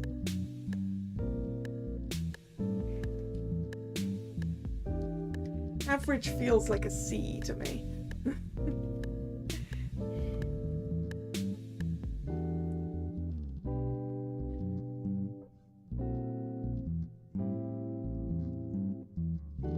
He once again successfully gets another embarrassed reaction from me, which brings a satisfied smile to his face. But I promise to make it up to you. What do you mean? the party. I promise I'll spend some time with you and celebrate your arrival another time. Oh, a private party with beer and pizza. What do you say? It sounds nice. I had forgotten this was the whole reason why we started talking about the teachers. He is a cool, mysterious guy, and I'm curious to learn more about him. I hope my friendship with Ray won't be affected by the affairs between the other guys. We hear the door opening, and in sync we both turn around. Excuse me. Finally. I'm so sorry for the delay. Don't worry. Mr. Fox kept me busy and let me drink as much coffee as I wanted. I hope you haven't had too much of it. She drank way less than you do in 1 hour in your office. Ugh. Anyway, Miss Fane, we are ready to welcome you. Oh, nice. Getting up from my chair, I walk to Thomas at the door. He holds a hand out to me, then turns his attention to Ray. His ever so gentle eyes look at his friend like a sad puppy. Ray laughs under his breath, rolling his eyes, already knowing where this is going. Are you sure you don't want to join us, Ray? Yes, I'm sure. It's going to be too noisy for me. But we have snacks. I'm good, Thomas. Thanks. Miss Fane will have enough people running after her tonight. I see your point. In that case, I'll let you work, Ray. But please don't overdo it. I know. Good, then come with me, Miss Fane. They're all waiting for you. Okay. See you later, Mr. Fox. Yeah, have fun. Feeling butterflies dancing in my stomach, I follow Thomas to the lounge, letting Ray go back to his work.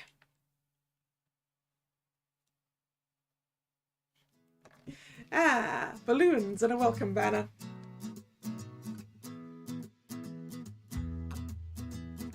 Thomas opens the door, and to my surprise, I find a completely different room from the one I saw earlier today. Party ornaments are taped to the wall, colourful balloons brighten up the room, and a pink ribbon highlights a welcome message at the centre. I see fresh snacks on small plates on the table, and the teachers, scattered around the room, greet me with troubled expressions that make me smile. When Christy told me we were having a party, I was expecting something casual, like a quick visit to a friend's house. This is something else. They really worked hard for it. Shoving papers and other stuff to the side, the teachers walked closer to me, pretending to be done with their work. Hey, I'm glad you're still here. I thought that weirdo would scare you home. Of course not. Mr. Fox was nice to me. Really? That's good, I guess. Yeah, I'm sorry we were taking so long. Don't worry about it. Seeing the room now, I can understand your reasons. Oh, no, you don't. It's all Edgar's fault we're late. That's not true. You guys couldn't decide where to hang the decorations too. And you were shaking the ribbons everywhere. You even ripped a few off. That was an accident. And you also messed up the words on my panel. I was forced to throw it out. I agree with him, Ed. The room was supposed to look better. Now it looks like a kids' party. A fun kids' party. Gentlemen, please. I can't deny that it is kind of fun to watch them fighting over it. My heart feels so full I can barely hold back my smile. They wanted it to be perfect for me. Guys, it's fine. I'm still surprised by all of your hard work. And are you happy with it? Of course I am. Then I guess it was worth it. Honestly, you didn't have to do all of this for me. A simple welcome would have been enough. Oh, don't be humble. It's your first week here. It deserves to be celebrated. Yeah, especially because we don't know if you'll stay much longer. Mitchell. But he isn't wrong. This party is part of Thomas's strategy. What?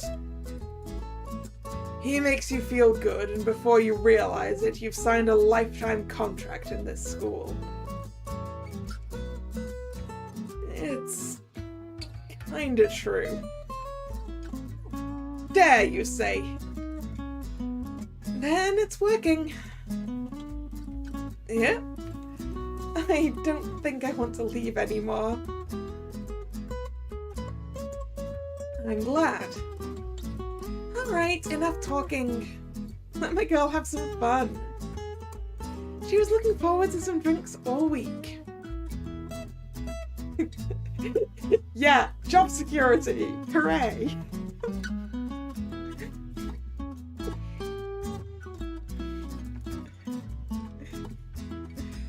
Job security is, in fact, pretty good.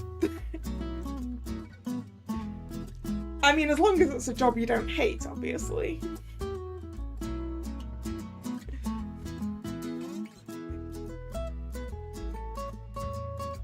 But I don't think she does, so... Christy! Wait. Tell me you know how to hold your alcohol. Yeah? Good. Interesting. Then let's have a drinking competition. Mitchell. The cell phone rings, stopping the discussion right on time. Everyone quickly looks for it in their pockets and bags, but soon we all stop just when we see Thomas raising a hand. It's mine. He carefully reads a text message on the screen while everyone else waits. Uh-oh. Suddenly, Thomas's bright expression fades away, making us worried. What's wrong? Looks like my son got hurt at school. Is he all right? For the first time since I arrived, I hear Mr. Hansen's voice calling out for Thomas. Oh, wait, sorry. The fact that there's two of them with L names is not helping me. So that should have been, is he all right? There we go. Yes, I don't think it's anything serious, but I'm going to take him to the hospital. Just to make sure. I see. I can't believe it. I'm sorry, Marcus. You said you would take care of Mitchell. I know. But my son just fell from a tree. Oof. Yeah, he needs to go to the hospital. He could have broken something. Or dislocated something.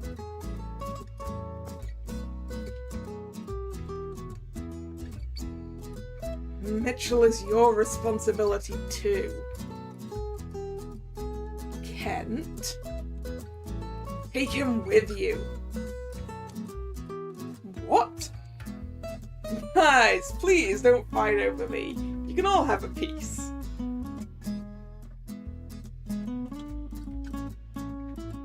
Shut up.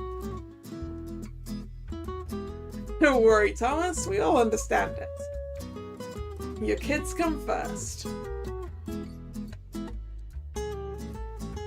Just go. We'll take care of things here. Thank you, and I'm sorry for all the trouble. Don't stay up too late. Best wishes to your child. You better make it up to me. Get away from me, Mitchell.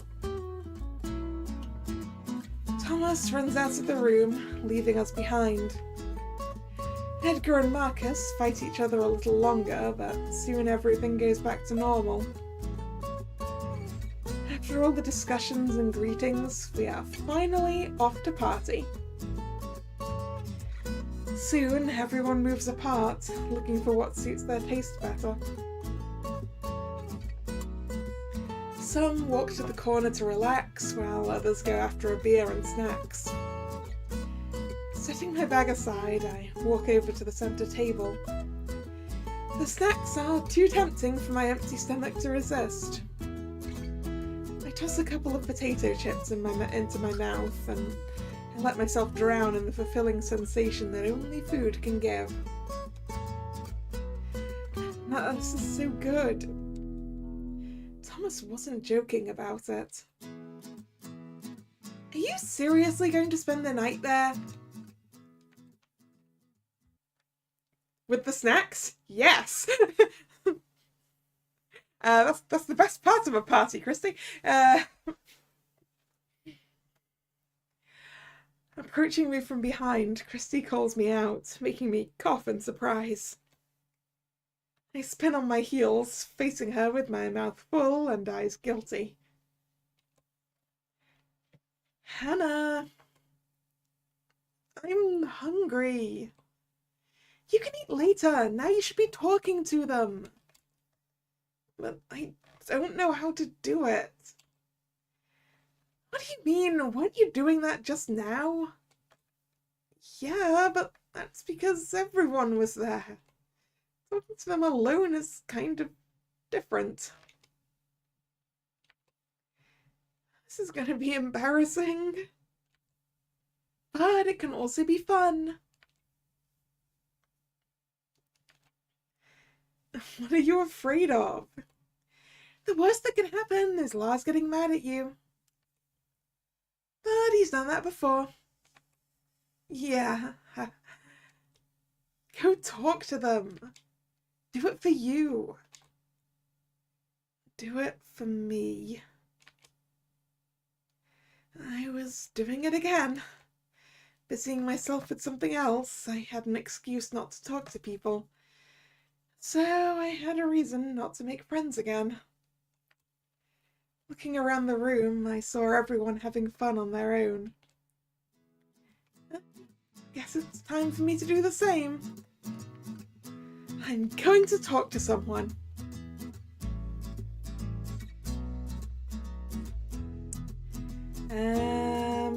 Are we going to be talking to multiple people?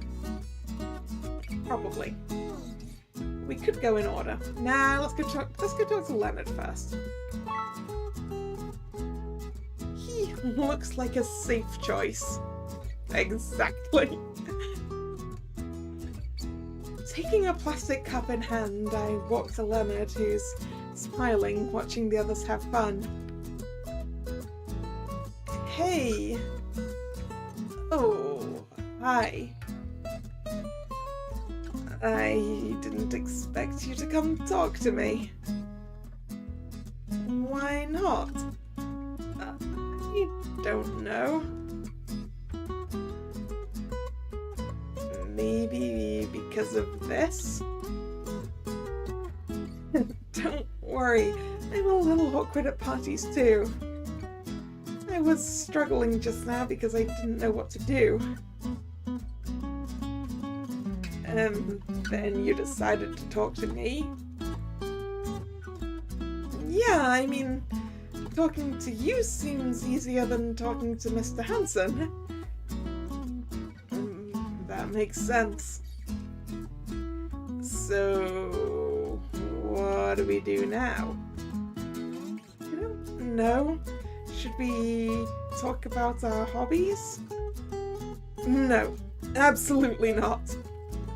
Huh?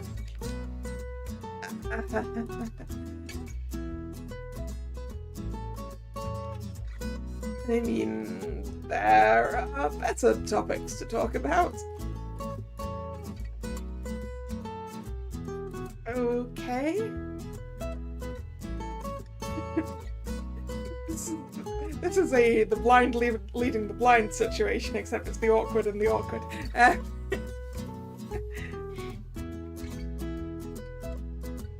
What do you suggest? How about what's your favorite art piece? Oh, I like that. Let me see. Think carefully. Your answer may say a lot about you. The Kiss is Gustav Klimt, right? The one that's kind of all gold and sort of piecey.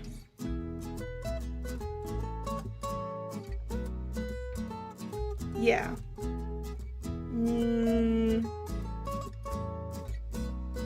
I mean, they're both quite nice. But I think between the two of them, I think personally I like the Scream more. The Kiss is very pretty, but the Scream is just really interesting.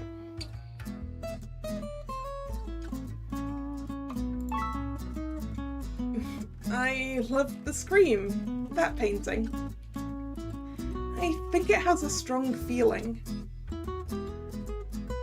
Really? Yeah, also every time I look at it, I feel so close to that piece, to that place. What, screaming? That's such a dark painting. I know.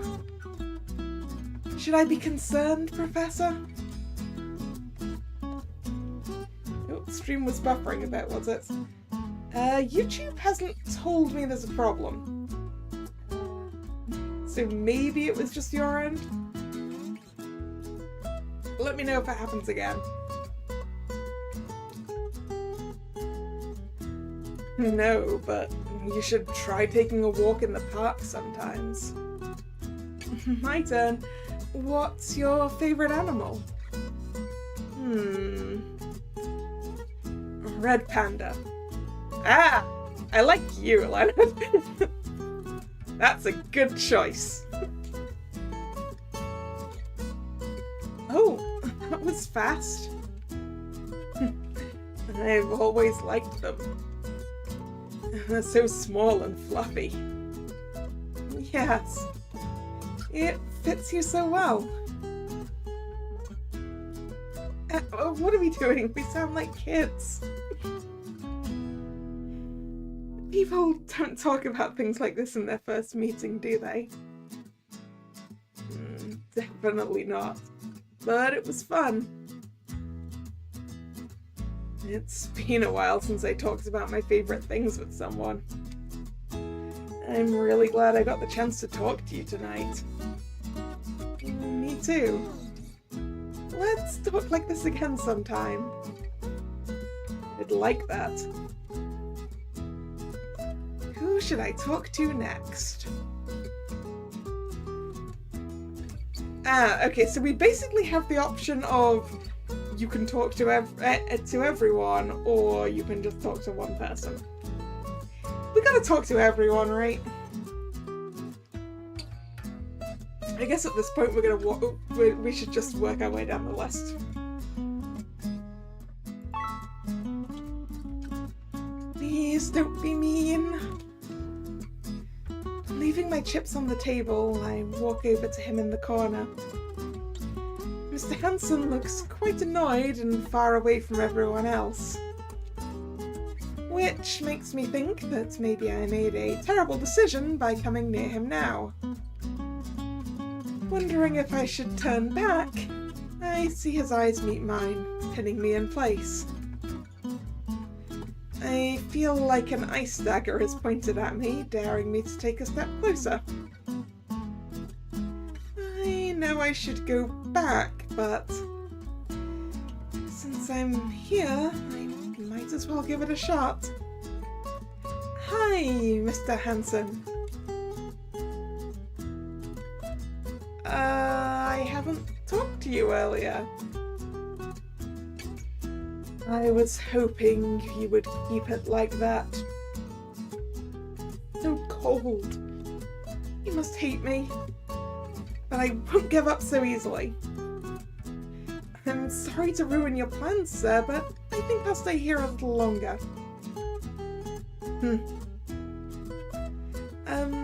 Is there a reason why you don't want to talk to me? It's not about you. I don't like talking to anyone.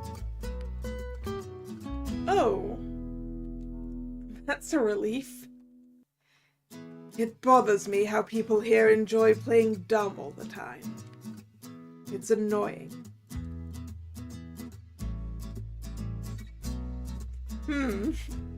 I think they're fun, or I see your point. I think they're fun.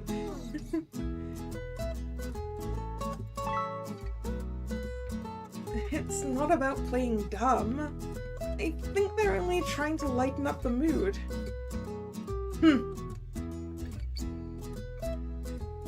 How long do you know them? Less than 5 days. I've been here for years. So don't talk to me like you already know everything. Sorry. Well. I think it didn't work as well as I expected. Sorry, Mr. Hansen. I didn't mean to disturb you, I just wanted to talk to someone. Holding my head down with a weak smile hanging on my lips, I bow politely. Mr. Hansen doesn't say a word as his cold eyes scan me for a little longer. I'll go back to the table. Stop right there. Before I can turn, he raises his voice. Startled, I don't make a move, waiting silently for what he has to say now. It'd be annoying to send you back now you're here. But you're already bothering me. So, maybe I can stand you a little bit more. Eh? Don't get any ideas. Sorry, but I'm happy. I'm only doing this because it's your first week here. Keep in mind that I won't be this nice from Monday on. So you better get ready. Yes, sir. Here, a cup of soda. Don't drink too much beer. It's bad for your health. Thank you. He's kind of sweet, if you ignore his angry face. Stop smiling so much. Yes, sir. Who should I talk to next? Marcus is going to be next. I don't know if this is a good idea, but let's try it. Yep, time for the other grumpy one. Marcus is standing close to our lockers, watching the party with a cup of soda in hand. Timidly, I come closer. He greets me with a subtle bow, which I return the same way. Trying my best to look polite and friendly, I smile, watching the room. I hear the other people talking, but I can't bring myself to say a single word to him.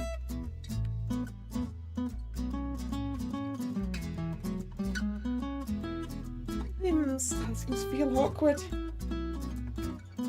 Marcus doesn't look intimidating like the day I first met him, but for some reason this silence is triggering my anxiety.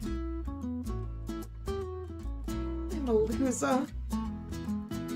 Let's even start a conversation. They are so annoying. What? Look at Mitchell, he's already drunk. I look in the direction he points, finding the man talking to Leonard.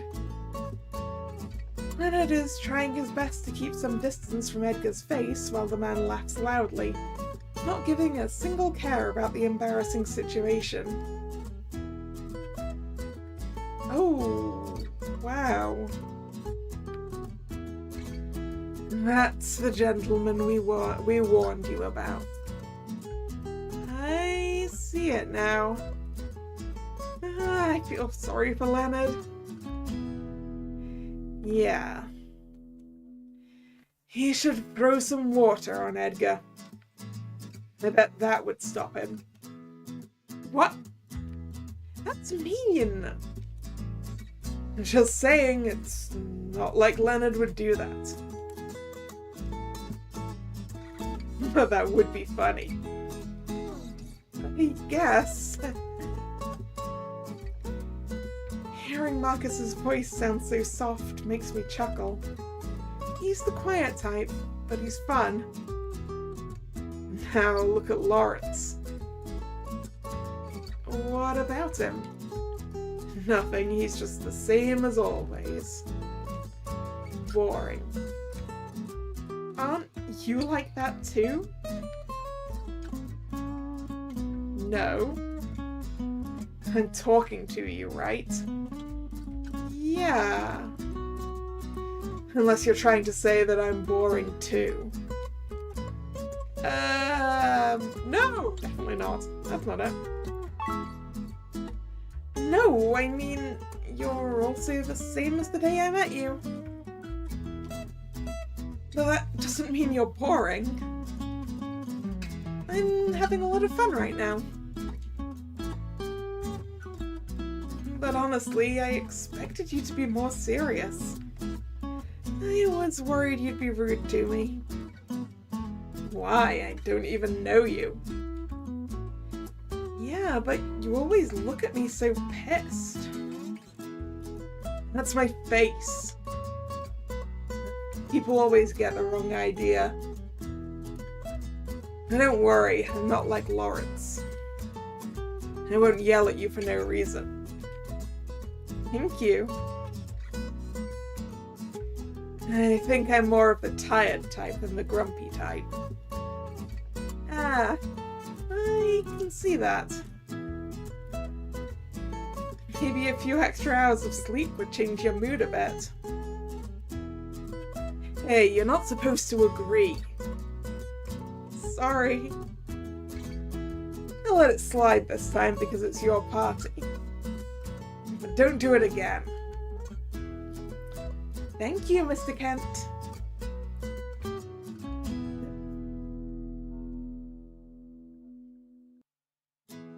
He's blushing.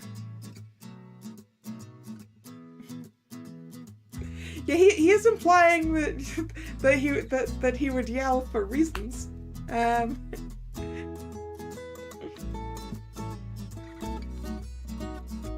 He's so cute. Get moving. The others will want to talk to you too. Okay. See you later. Who should I talk to next? Well, let's go deal with the drunkard then.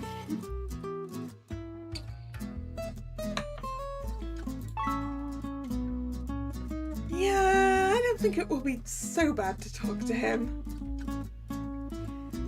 As I'm thinking about what to do, Edgar turns around and playfully walks in my direction. Hey girl! Hello? How are you enjoying the party? So far, so good. Right, then why are you hiding behind this table? You don't plan to stay there all night, do you? No, I was just getting ready to party? And are you ready now? I guess not. I thought so. So, how about we chat a bit to relax? Sounds good. Tell me, Miss Fane, where are you from?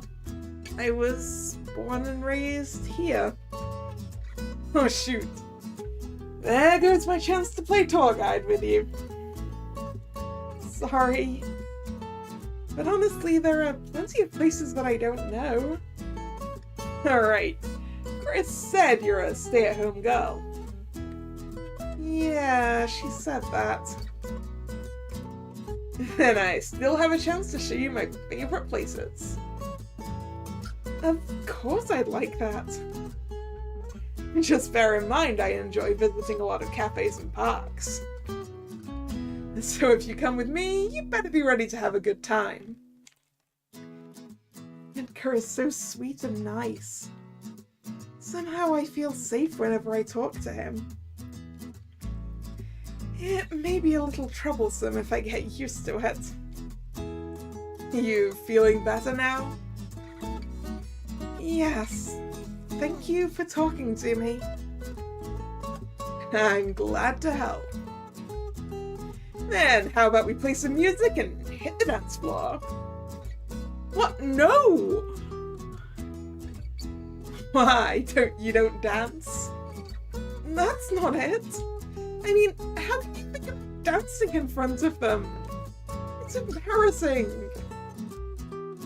It doesn't matter when you're having fun. So, what do you say?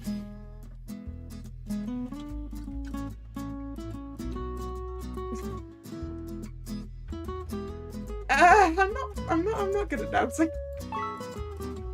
I'm not good at it. I didn't say I was good either. I'm just messing with you. I don't want you to feel embarrassed or uncomfortable during your first week here. Thank you. Make sure to have fun.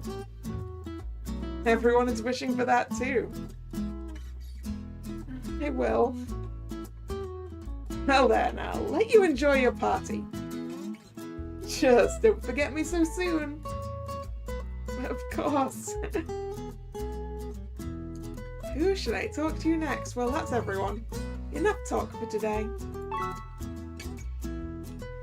That was exhausting. But I'm so glad I talked to them.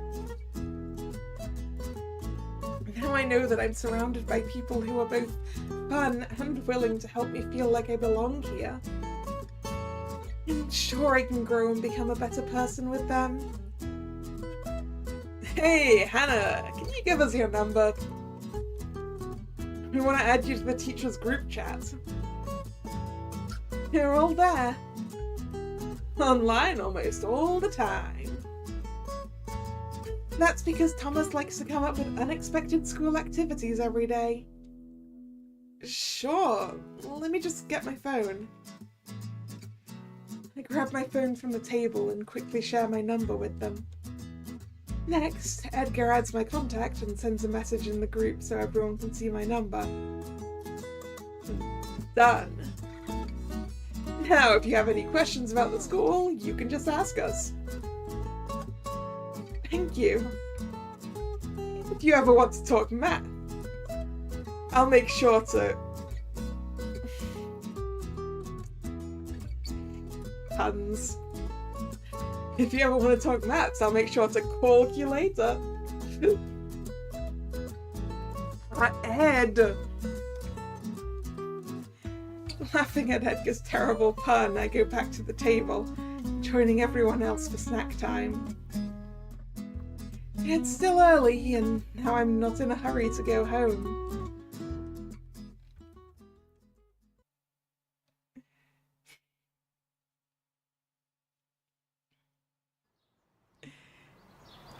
And I think that feels like a good place to end for the day. We've met everyone, we've interacted with them and chatted to them.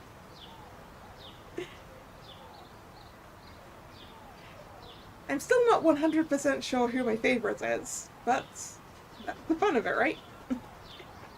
We'll have to see at a later point and see where we go. But yeah, thank you very much for coming. It's been fun. I have enjoyed this. If you want to check out the game for yourself, there is a link in the description box. And because it came out this week, it's on a launch discount if you want to pick it up for yourself.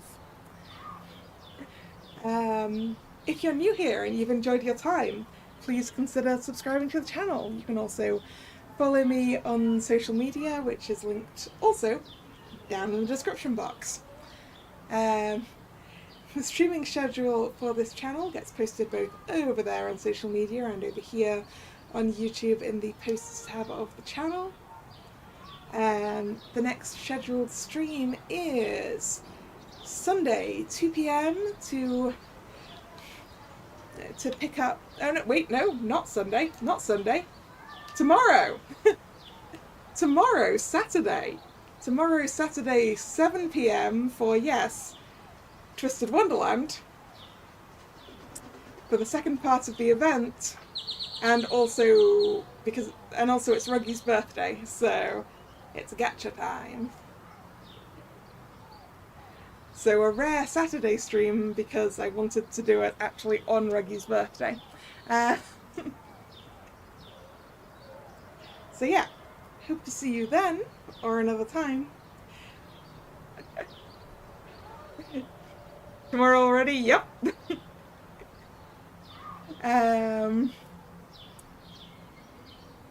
Right, yes, hope to see you then, or another time. Once again, thank you very much for coming.